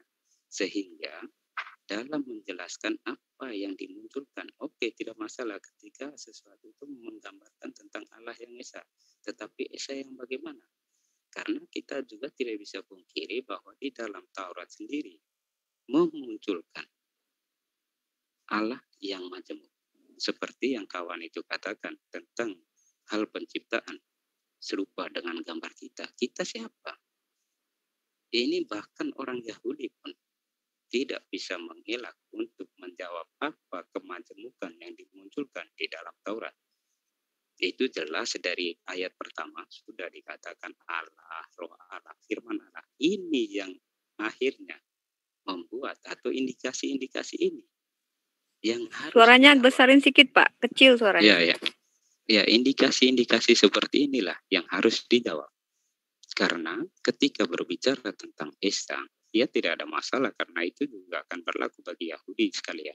Tetapi ketika memandang kemajemukan yang ditampilkan di dalam Taurat seperti salah satu contoh Kejadian 1:26 ya, seperti kawan ini katakan bahwa tentang penciptaan menurut gambar dan rupa kita. Di sini Allah yang berbicara. Kita, siapakah kita di sini? Kemajemukan inilah yang dijawab, yang dibedah oleh kekristenan dalam menanggapi, menjawab apa yang mau disampaikan dari Alkitab. Ya, seperti itu. Sehingga dalam penjelasan analogi tentang gambaran manusia, seperti apa kita mengenal Allah, seperti kita mengenal diri sendiri, ada dalam prototipe ini.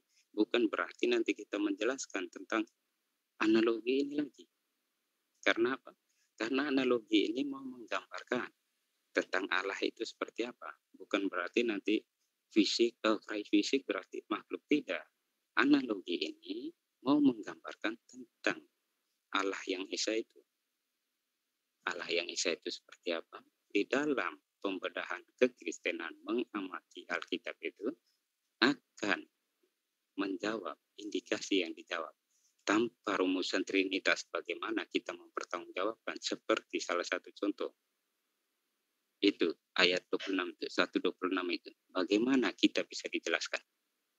Itu jelas sama sekali bahwa kemajemukan yang dimunculkan di dalam Taurat ini ada sesuatu yang perlu diperhatikan. Tentang masalah ehad atau apa, ya semua pasti tahu. Atau tentang yang Esa ini semua tahu, tidak ada problem tentang kekristenan maupun keyahudian bahwa Allah itu Esa. Tetapi Esa yang bagaimana? Oleh karena itu kekristenan lebih melihat, membedah apa yang dimaksud dalam kacamata kekristenan, karena perjanjian baru harus mewarnai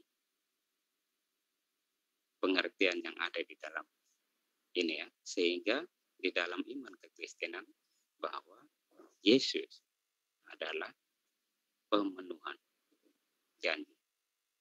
Oke. ya. Seperti itu. Oke. Saya tanggapi tentang firman dari Tuhan adalah Tuhan, kemudian ruh dari Tuhan adalah Tuhan ya Pak Citos ya.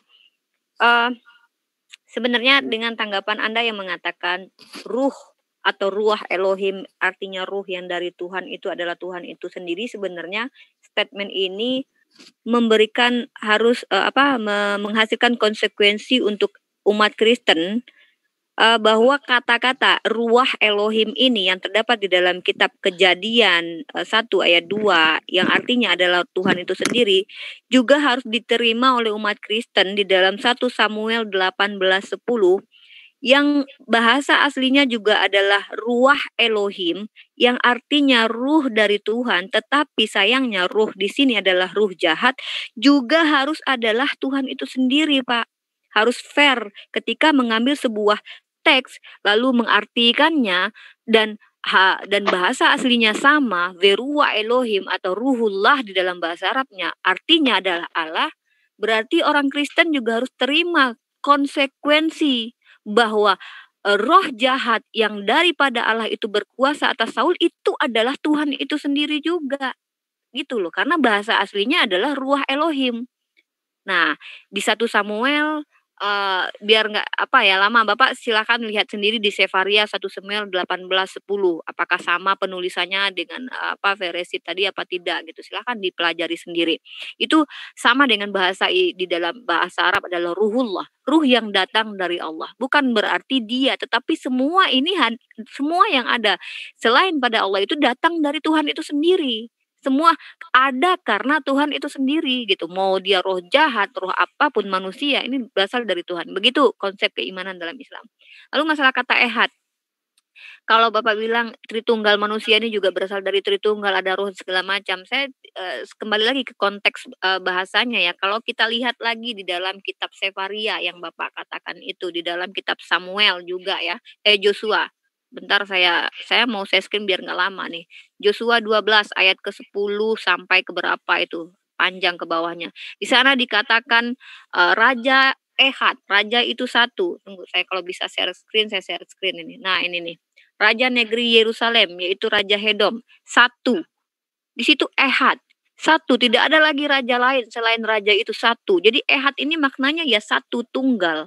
Nah, terlepas dari perspektif Kristen, satu itu satu Tritunggal dan segala macam. Tetapi penggunaan kata satu ini dan Tuhan katakan akulah satu-satunya Tuhan, tidak ada lagi Tuhan di sisiku yang lain, itu ada di dalam kitab Yesaya. Berkali-kali kami umat Islam membacakan ayat itu.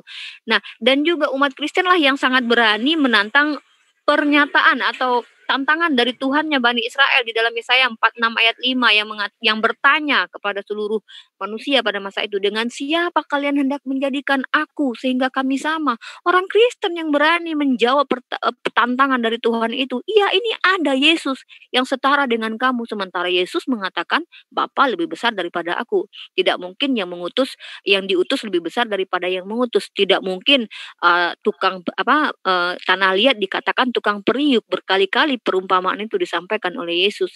Tetapi ya kembali lagi keimanan kita masing-masing. Yang jelas adalah umat Islam tidak akan pernah meninggalkan akal sehatnya ketika mempelajari sebuah keyakinan atau memahami kitab suci, karena ketika Tuhan itu menurunkan kitab suci, Tuhan berikan kepada manusia yang berakal, bukan kepada orang yang tidak berakal.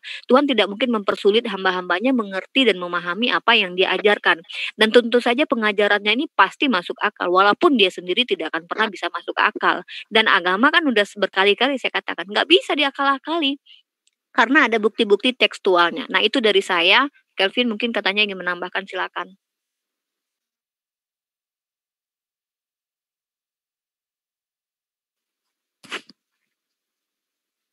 Halo? Ya, silakan. Masih Kelvin? mau? Oh iya. Ya, ini tadi dari Gurunda itu sebenarnya udah puas banget, udah jelas banget harus diambil gitu oleh kalian bahwa ya ehad ini satu. Nggak bisa ehad itu berunsur-unsur tuh nggak bisa. Ya manusia dibilang satu, kenapa satu ya? Karena pribadinya satu gitu. Yang berbicara itu pribadi manusianya, bukan jantung manusianya, akal budi manusianya berbicara atau pori-pori manusianya, enggak.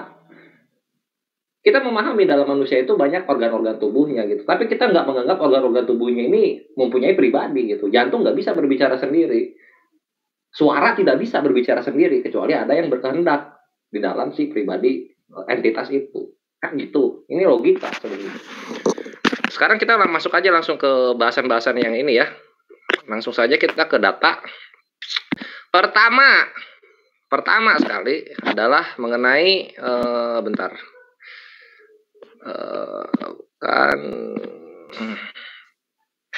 Nah ini kita mengenai ehad. Pertama kita mesti potek-potekin dulu mengenai ehad ini. Kalau misalnya mau bilang ehad itu kesatuan boleh kalau misalnya mau bilang ehad itu kesatuan. Tapi sama seperti bahasa Indonesia yang asal kata kesatuan itu dari angka 1, dari kata 1, maka harus ada penambahan prefix dan sufiks atau penambahan imbuhan yang dimana katanya jadinya berubah begitu. Kalau ingin bilang kesatuan dalam Hebrew itu ahadim. Ada imnya. Kalau misalnya kata bendanya maskulin. Kalau kata bendanya feminin itu menjadi ahadut. Itu loh Tritunggal Cabang Melayu. Itu yang mesti dipahami. Boleh, sangat boleh gitu. Nih sekarang contoh nih. Ini adalah cara berhitung siapa namanya Yahudi. Lihat ya. Dalam bahasa Inggrisnya one. Hebrew-nya apa? Ehad. Lihat hurufnya. Alef, het, dan tet, ehad. Enggak dibaca kesatuan, keduaan, ketigaan, enggak. Ehad, satu, one. Ehad, stayim, salos, arba, khames, ses, seva, semoni, tesha, eser, sampai ke bawah-bawahnya. Enggak dibilang kesatuan, keduaan, ketigaan, keempatan, enggak gitu. Logikanya di mana? Please dong. Kalau misalnya kita dalam berargumentasi ketuhanan, berdalil, jangan berorasi gitu. Jangan terputus antara dalil dan statement kalian. Ini ya, ini mengenai secara perhitungan Yahudi. Yahudi berhitung begini, orang-orang Yahudi. Ahad, stayim, salos, arba, khames. 1, 2, 3, 4, 5. Ini pertama. Yang kedua sekarang mengenai boleh dibawakan mengenai apa yang ya itu Hashem Elohenu, Hashem Ehad gitu. Jadi ada 3 di situ. Walaupun di sana tidak secara eksplisit dibilang di situ Tritunggal, enggak gitu. Tapi di situ ada 3 sisi. Yang 3 sisi ini bisa apa saja aspeknya gitu. Kalau misalnya Tritunggal mau menyatakan itu bahwa itu ketritunggalan, hak kalian. Tapi ini satu lagi, ini adalah literasi Yahudi. Kalau kalian menggunakan literasi Yahudi, hukumnya satu. Semua literasi Yahudi mesti diterima. Itu Citos sama siapa tadi satu lagi, Pak Yusuf. Itu mesti diterima. Sekarang yang kita mesti pahami faktanya dalam kitab-kitab Yahudi yang lain, Tritunggal ini disebut abodah jarah. Atau yang dalam Islamnya setara dengan musyrik. Penyembah berhala gitu. Itu Yahudi. Ini misalnya contoh ada di Sefer Haikarim. Dibilang the law of Moses says nothing about Trinity. Lah, Ulangan 64 bukannya dalam itu, dalam apa the law of Moses di dalam Torah. Rabi Yahudi bilang begini, says nothing about Trinity because it is not true from the point of view reason. And the Torah doesn't inculcate an idea which is not true. Such as nggak pernah Torah itu bilang ada 1 itu 3 atau 3 adalah 1, nggak ada kayak gitu. Nggak pernah ada Torah tuh bilang tre personae una substantia, itu nggak kayak gitu. Karena dalam logika medis pun satu tubuh yang memiliki kepribadian lebih dari 1 itu kelainan, apalagi Tuhan gitu kan. Ini pertama. Nih ini jadi ini baru Sefer Haikarim. Belum nanti ada Sefer Haikarim yang berikutnya itu ya sama ini di Sefer Haikarim. Belum nanti ada traktat Avodah Zarah. Di situ dibahas semua. Jangan berhubungan dengan Christianity karena Christianity Avodah Zarah tidak menyembah Tuhan yang benar.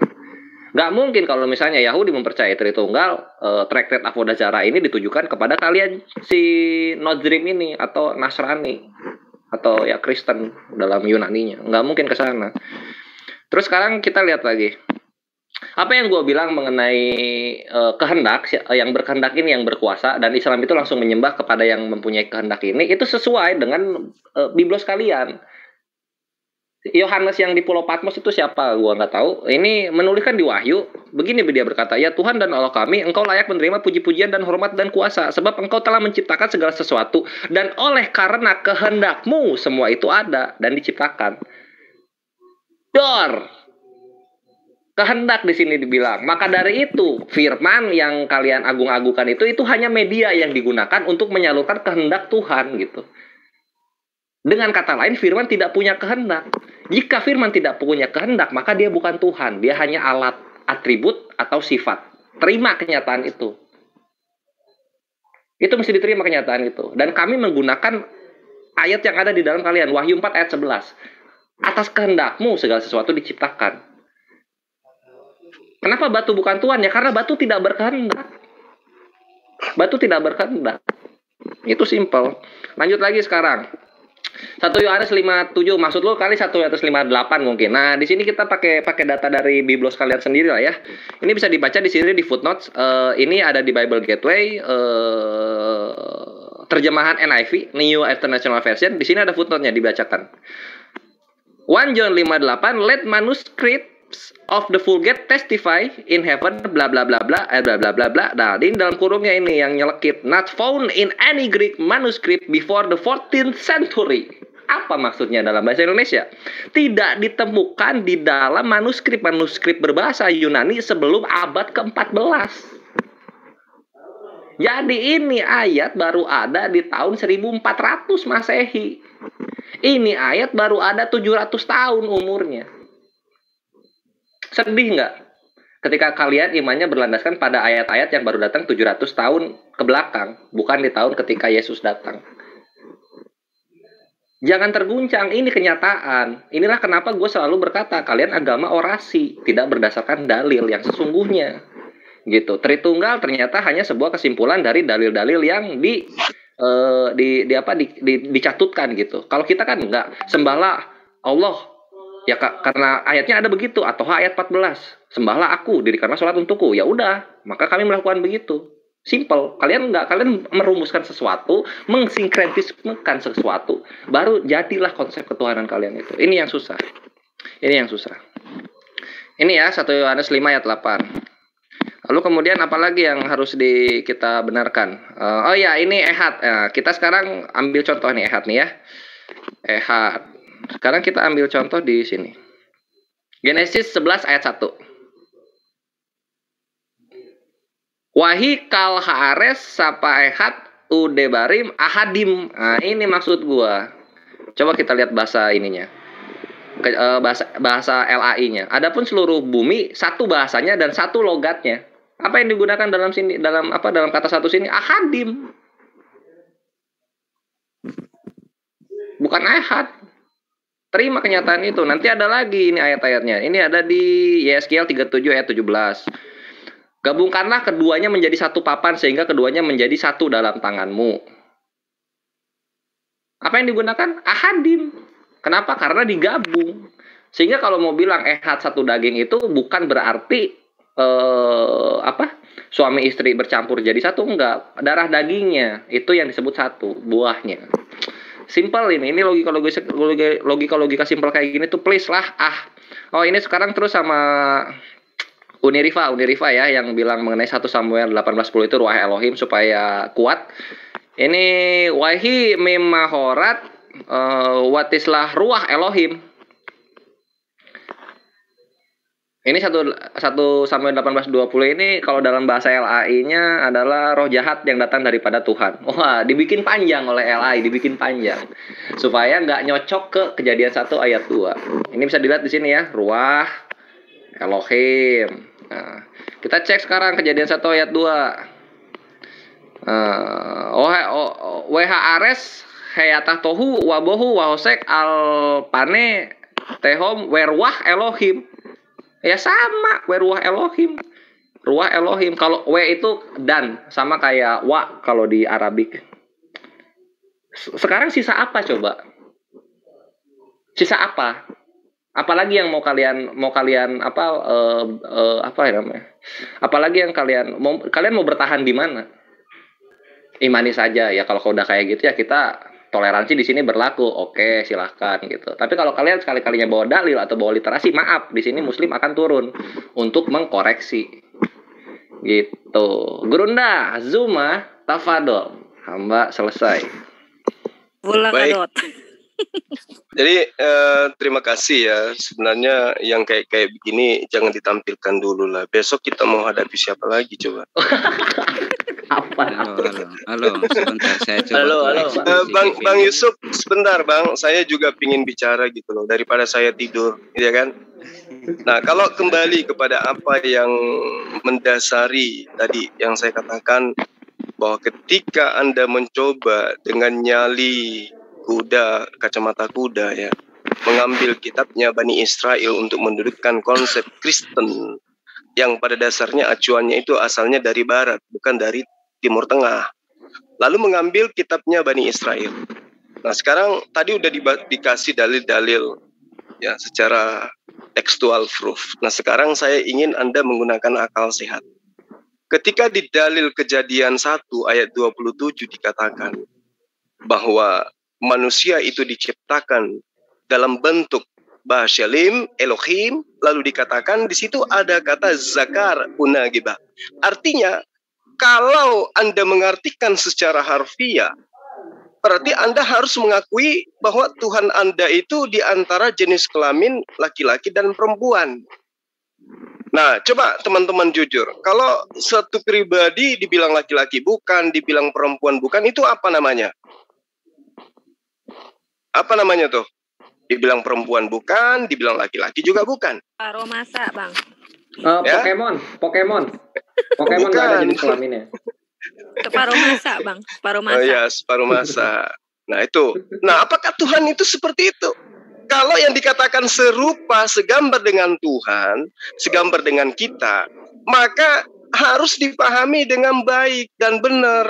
Dudukkan pemahaman itu pada tendensi akal. Jangan akal-akalan. Kenapa saya mengatakan seperti itu? Karena dalil ini jelas.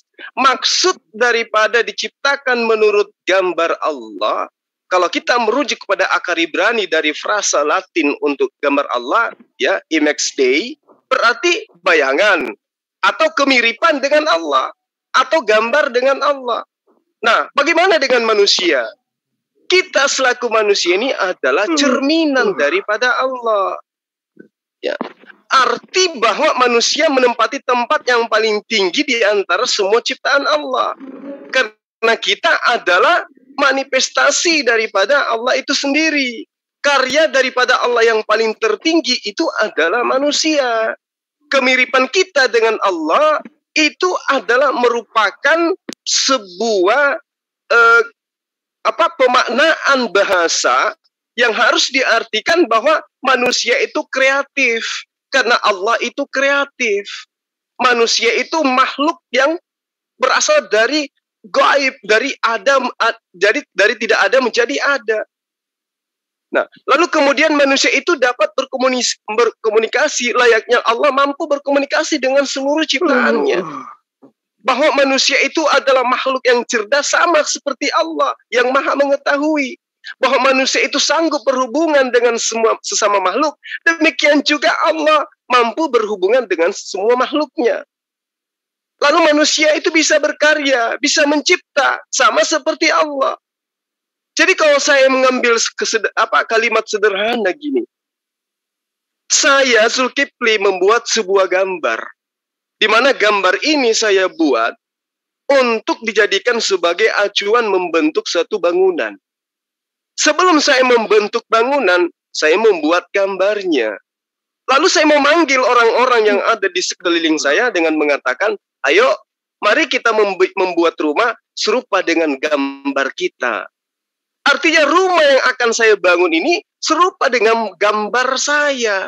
Gambar yang saya sudah buat, bahwa saya akan menciptakan bangunan yang sama seperti gambar saya.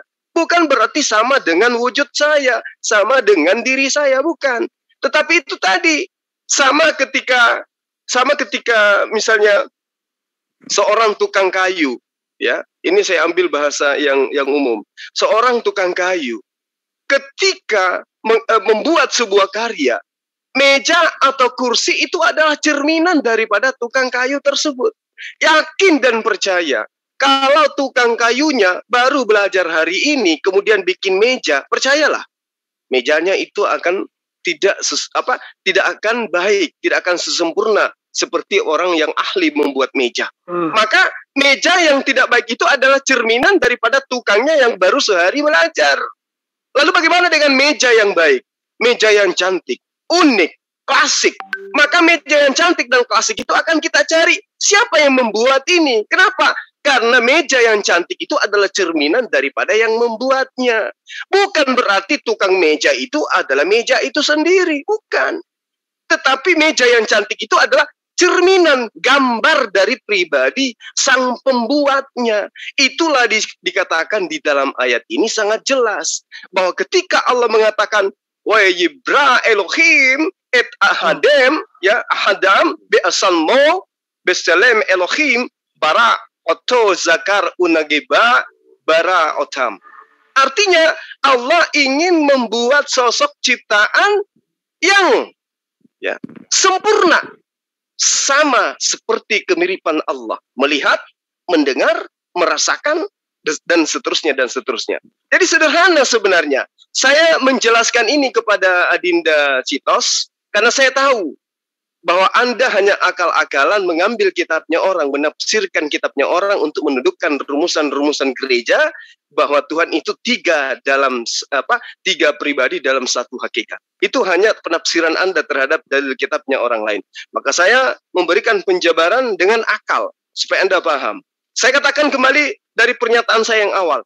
Sampai biji mata Anda terlepas dari cangkangnya, dari tempatnya, Anda tidak akan bisa menemukan Yesus itu adalah Yod He Vav He dengan cara apapun. Sampai alisnya itu pindah di belakang, dagu pindah ke atas, kaki pindah di dada, tidak akan pernah bisa Anda membuat Yesus itu menjadi Yod He Vav He. Itu dari saya. Silakan. Oke, mungkin saya dulu ya. Baik. Ya, baik. Silakan. Ya, begini dari Suma dulu ya tentang ini. Oke. Yang penjelasan tentang Kejadian 1:26 tidak memfokuskan tentang nanti. Suaranya Pak agak besarkan sedikit Pak. Ya, halo, sudah dengar? Iya, biar kita dapat belajar dari Bapak Pak. Sayang kalau nggak dipakai apa ilmunya.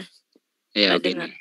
Tentang kejadian itu tidak memfokuskan pada ciptaan, maksudnya manusia. Kita berbicara tentang Allah ya. Di situ dimunculkan kemajemukan kita. Ini yang dicermati kekristenan. Ya, pembahasan tentang orang Kristen mengambil kitab orang Yahudi ini pembahasannya lainnya. Itu satu. Kedua, itu memunculkan kemajemukan yang ada. Ini yang dijawab kekristenan. Itu ya, tentang ini. Apa yang dimaksud dengan kita di situ? Itu satu. Yang tentang siapa? Kawan kita yang Kevin tadi. Siapa Kevin ya? Tentang apa lagi yang perlu dipertahankan? Terlalu banyak yang perlu dipertahankan dalam kekristenan. Jika Anda mengatakan firman Allah adalah media, bagaimana manusia mengenal Allah? Tanpa melalui firman. Apakah firman adalah hal yang diciptakan? Itu yang perlu Anda pelajari. Setuju Pak Yusuf. Setuju. Jika Anda mengatakan bahwa firman, maksudnya dalam Kejadian 1 ayat 1. Dari kitab itu sudah memunculkan indikasi yang ada. Kenapa dia menggunakan kata Allah, roh Allah, firman Allah? Ini yang dicermati di dalam kerangka pikir kekristenan. Bukan masalah tentang nanti kita bicara tentang ehad, esan. Esa tetap esa. Kristen pun mengakui keesaan itu, tetapi mencermati kemajemukan yang dimunculkan di dalam Taurat ini. Kekristenan dalam kerangka pikir Trinitas yang mampu menjawab ini. Bahkan Yahudi tidak mampu menjelaskan bagaimana menerangkan tentang kemajemukan yang ada di dalam kitabnya sendiri. Itu yang perlu dipahami. Oleh karena itu, perbedaan penafsiran antara Kristen dan Yahudi tentang Taurat itu sendiri karena dalam kerangka pikir, di mana kekristenan menganggap Trinitas sebagai terang yang dilihat dengan gambar-gambar yang ada, yang dimunculkan di dalam kitabnya sendiri tentang Bapa, Yesus, dan Roh Kudus, dan dirumuskan menjadi Trinitas. Ini juga akan dicermati di dalam Perjanjian Lama. Oleh karena itu, hal-hal yang dimunculkan di dalam Perjanjian Lama tentang kemajemukan ini, dengan cara apakah kita bisa menjawabnya? Jika kita berpegang pada esa yang satu tok, akan runtuh dengan sendirinya Alkitab itu. Bagaimana Yahudi Ini jangan-jangan orang lain pada tidur nih Pak Yusuf. Kuatin Pak sikit, kuatin Pak. Ya, soalnya ini udah malam begini, suara Bapak kecil. Takutnya kami nanti ketiduran semua, Pak. Sorry. Itu ku bilang tadi, beliau ini pembawa berita. Sorry. Tapi mungkin seperti itu ya. Kalau pembahasan tentang Allah Tritunggal ini harus melibatkan pemahaman dasar filsafati dan juga bagaimana kita harus mencermati pengertian-pengertian yang diberikan Bapak Gereja dalam mencermati indikasi yang ada di dalam Alkitab itu sendiri, sehingga kita bisa menjelaskan Trinitas itu secara lebih gamblang. Ini untuk juga sama kawan Kristennya, supaya dalam mencermati atau menjelaskan Trinitas ini kita tidak terlepas pada atau mengambang pada ayat-ayat yang kita rasa bahwa ini menggambarkan Trinitas. Tetapi kita harus tahu bahwa pemahaman Trinitas itu sendiri, ini rumusan yang dalam perkembangan, yang sudah padu ya, itu pada abad ke-berapa? Berita malam. Sorry. Ya, lanjutkan kawan kalau berita malam. Ya, siapa yang melanjutkan, lanjutkannya. Oh ya, nanti panjang. Oke. Saya menanggapi dari Kak Rifa ya. Pertama tentang Yesaya bahwa tidak ada yang sejajar dengan aku, tidak ada yang seperti dengan Allah, seperti itu. Sebenarnya sederhana ya kalau kita paham ya. Siapa yang sejajar dengan Ustadz Zuma? Nggak ada kan? Yang sejajar dengan Ustadz Zuma siapa? Ya jelas hanya pikiran dan rohnya. Yesus adalah firman Allah yang jadi manusia. Yang sejajar dengan Allah adalah ya firman. Sederhana sekali. Itulah kenapa di 1 Korintus juga dikatakan, di Efesus, dalam rupa Allah, dia tidak menganggap kesetaraan dengan Allah sebagai milik yang harus dipertahankan, melainkan telah mengosongkan diri. Firman itu mengosongkan dirinya menjadi manusia. Oke, itu yang pertanyaan. Siapa yang sejajar dengan Allah? Ya, dengan Allah ya, firman-Nya.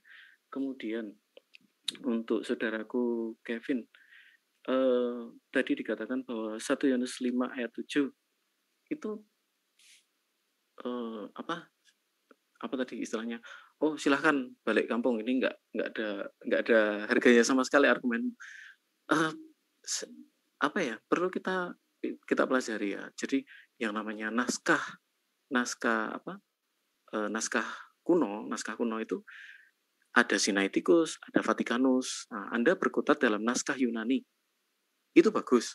Tetapi ada satu naskah yang lebih tua dari itu, yang disebut dengan Vetus Itala atau Vetus Latina.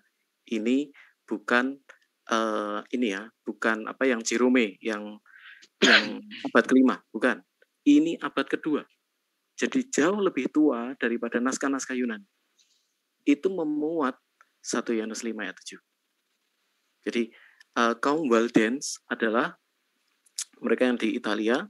Mereka jemaat sudah ada tahun sejak 130 Masehi. 130 Masehi mereka sudah ada.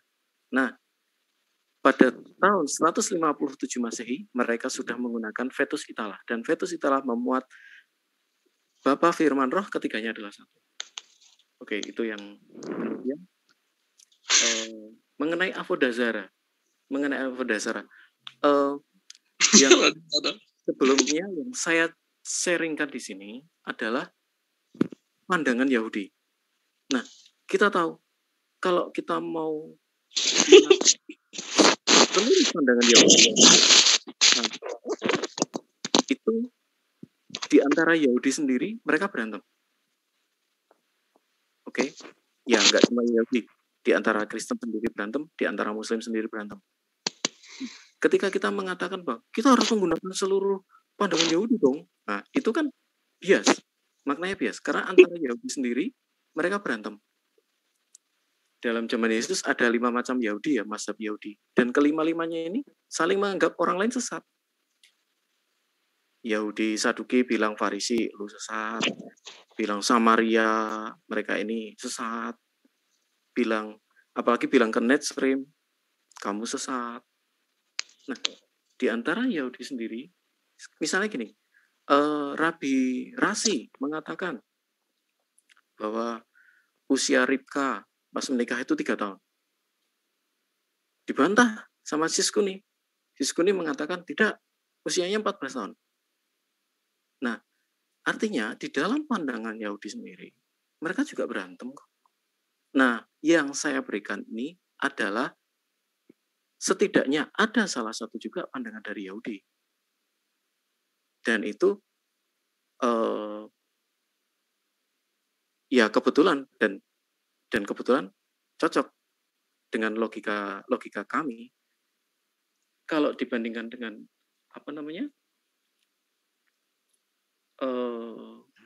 Bagaimana? Selamat malam. Saya mohon diri dulu ya. Saya istirahat dulu. Bagaimana di dalam silakan Bang Yusuf. Ya, terima kasih banyak. Pantau pulau. Ya. Bagaimana ada laki-laki dan perempuan. Nah, dalam rupa Allah. Kemudian dalam rupa Allah itu ada laki-laki dan perempuan. Sebelumnya, untuk apa sih Tuhan menciptakan bumi? Nah, kita kan harus memiliki pemahaman sampai ke level frekuensinya Tuhan. Ada dalam pemahaman Yahudi ada 3 ya. Ada Da'at, ada Sakal, dan ada satunya lagi Binah. Binah, Da'at, kemudian apa? Bukan Sakal, saya lupa apa satunya.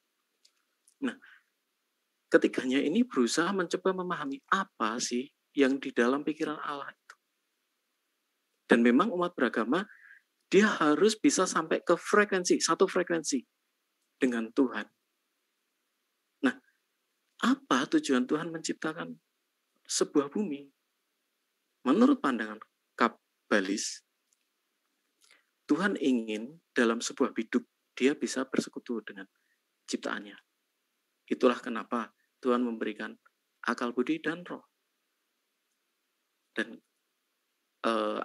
akal budi dan roh tadilah yang bisa tiktokan dengan Tuhan, bisa berbicara dengan Tuhan, bisa mengeluh kepada Tuhan, bisa mendapat jawaban dan bisa bersyukur kepada Tuhan. Ada hubungan. Jadi kalau salib itu dari atas ke bawah juga bisa ke samping. Jadi ada hubungan vertikal, horizontal, dan itu real, hubungan yang real, bukan kita sekedar berdoa tanpa seperti membaca puisi, tidak. Tetapi real. Itulah kenapa Tuhan menyebut dirinya Bapa. Karena Tuhan mau kita memiliki persekutuan yang erat dengan Dia. Itulah. Jadi tidak dalam konteks Tuhan itu berarti cowok atau cewek, sama sekali. Kita tidak berpikiran seperti itu. Bahkan ketika nanti meninggal pun kita dalam tubuh kemuliaan, kita tidak ada gender cowok cewek. Artinya kita ya tidak punya alat kemaluan. Karena memang di surga nanti tidak ada kegiatan yang seperti itu. Kemudian dari mana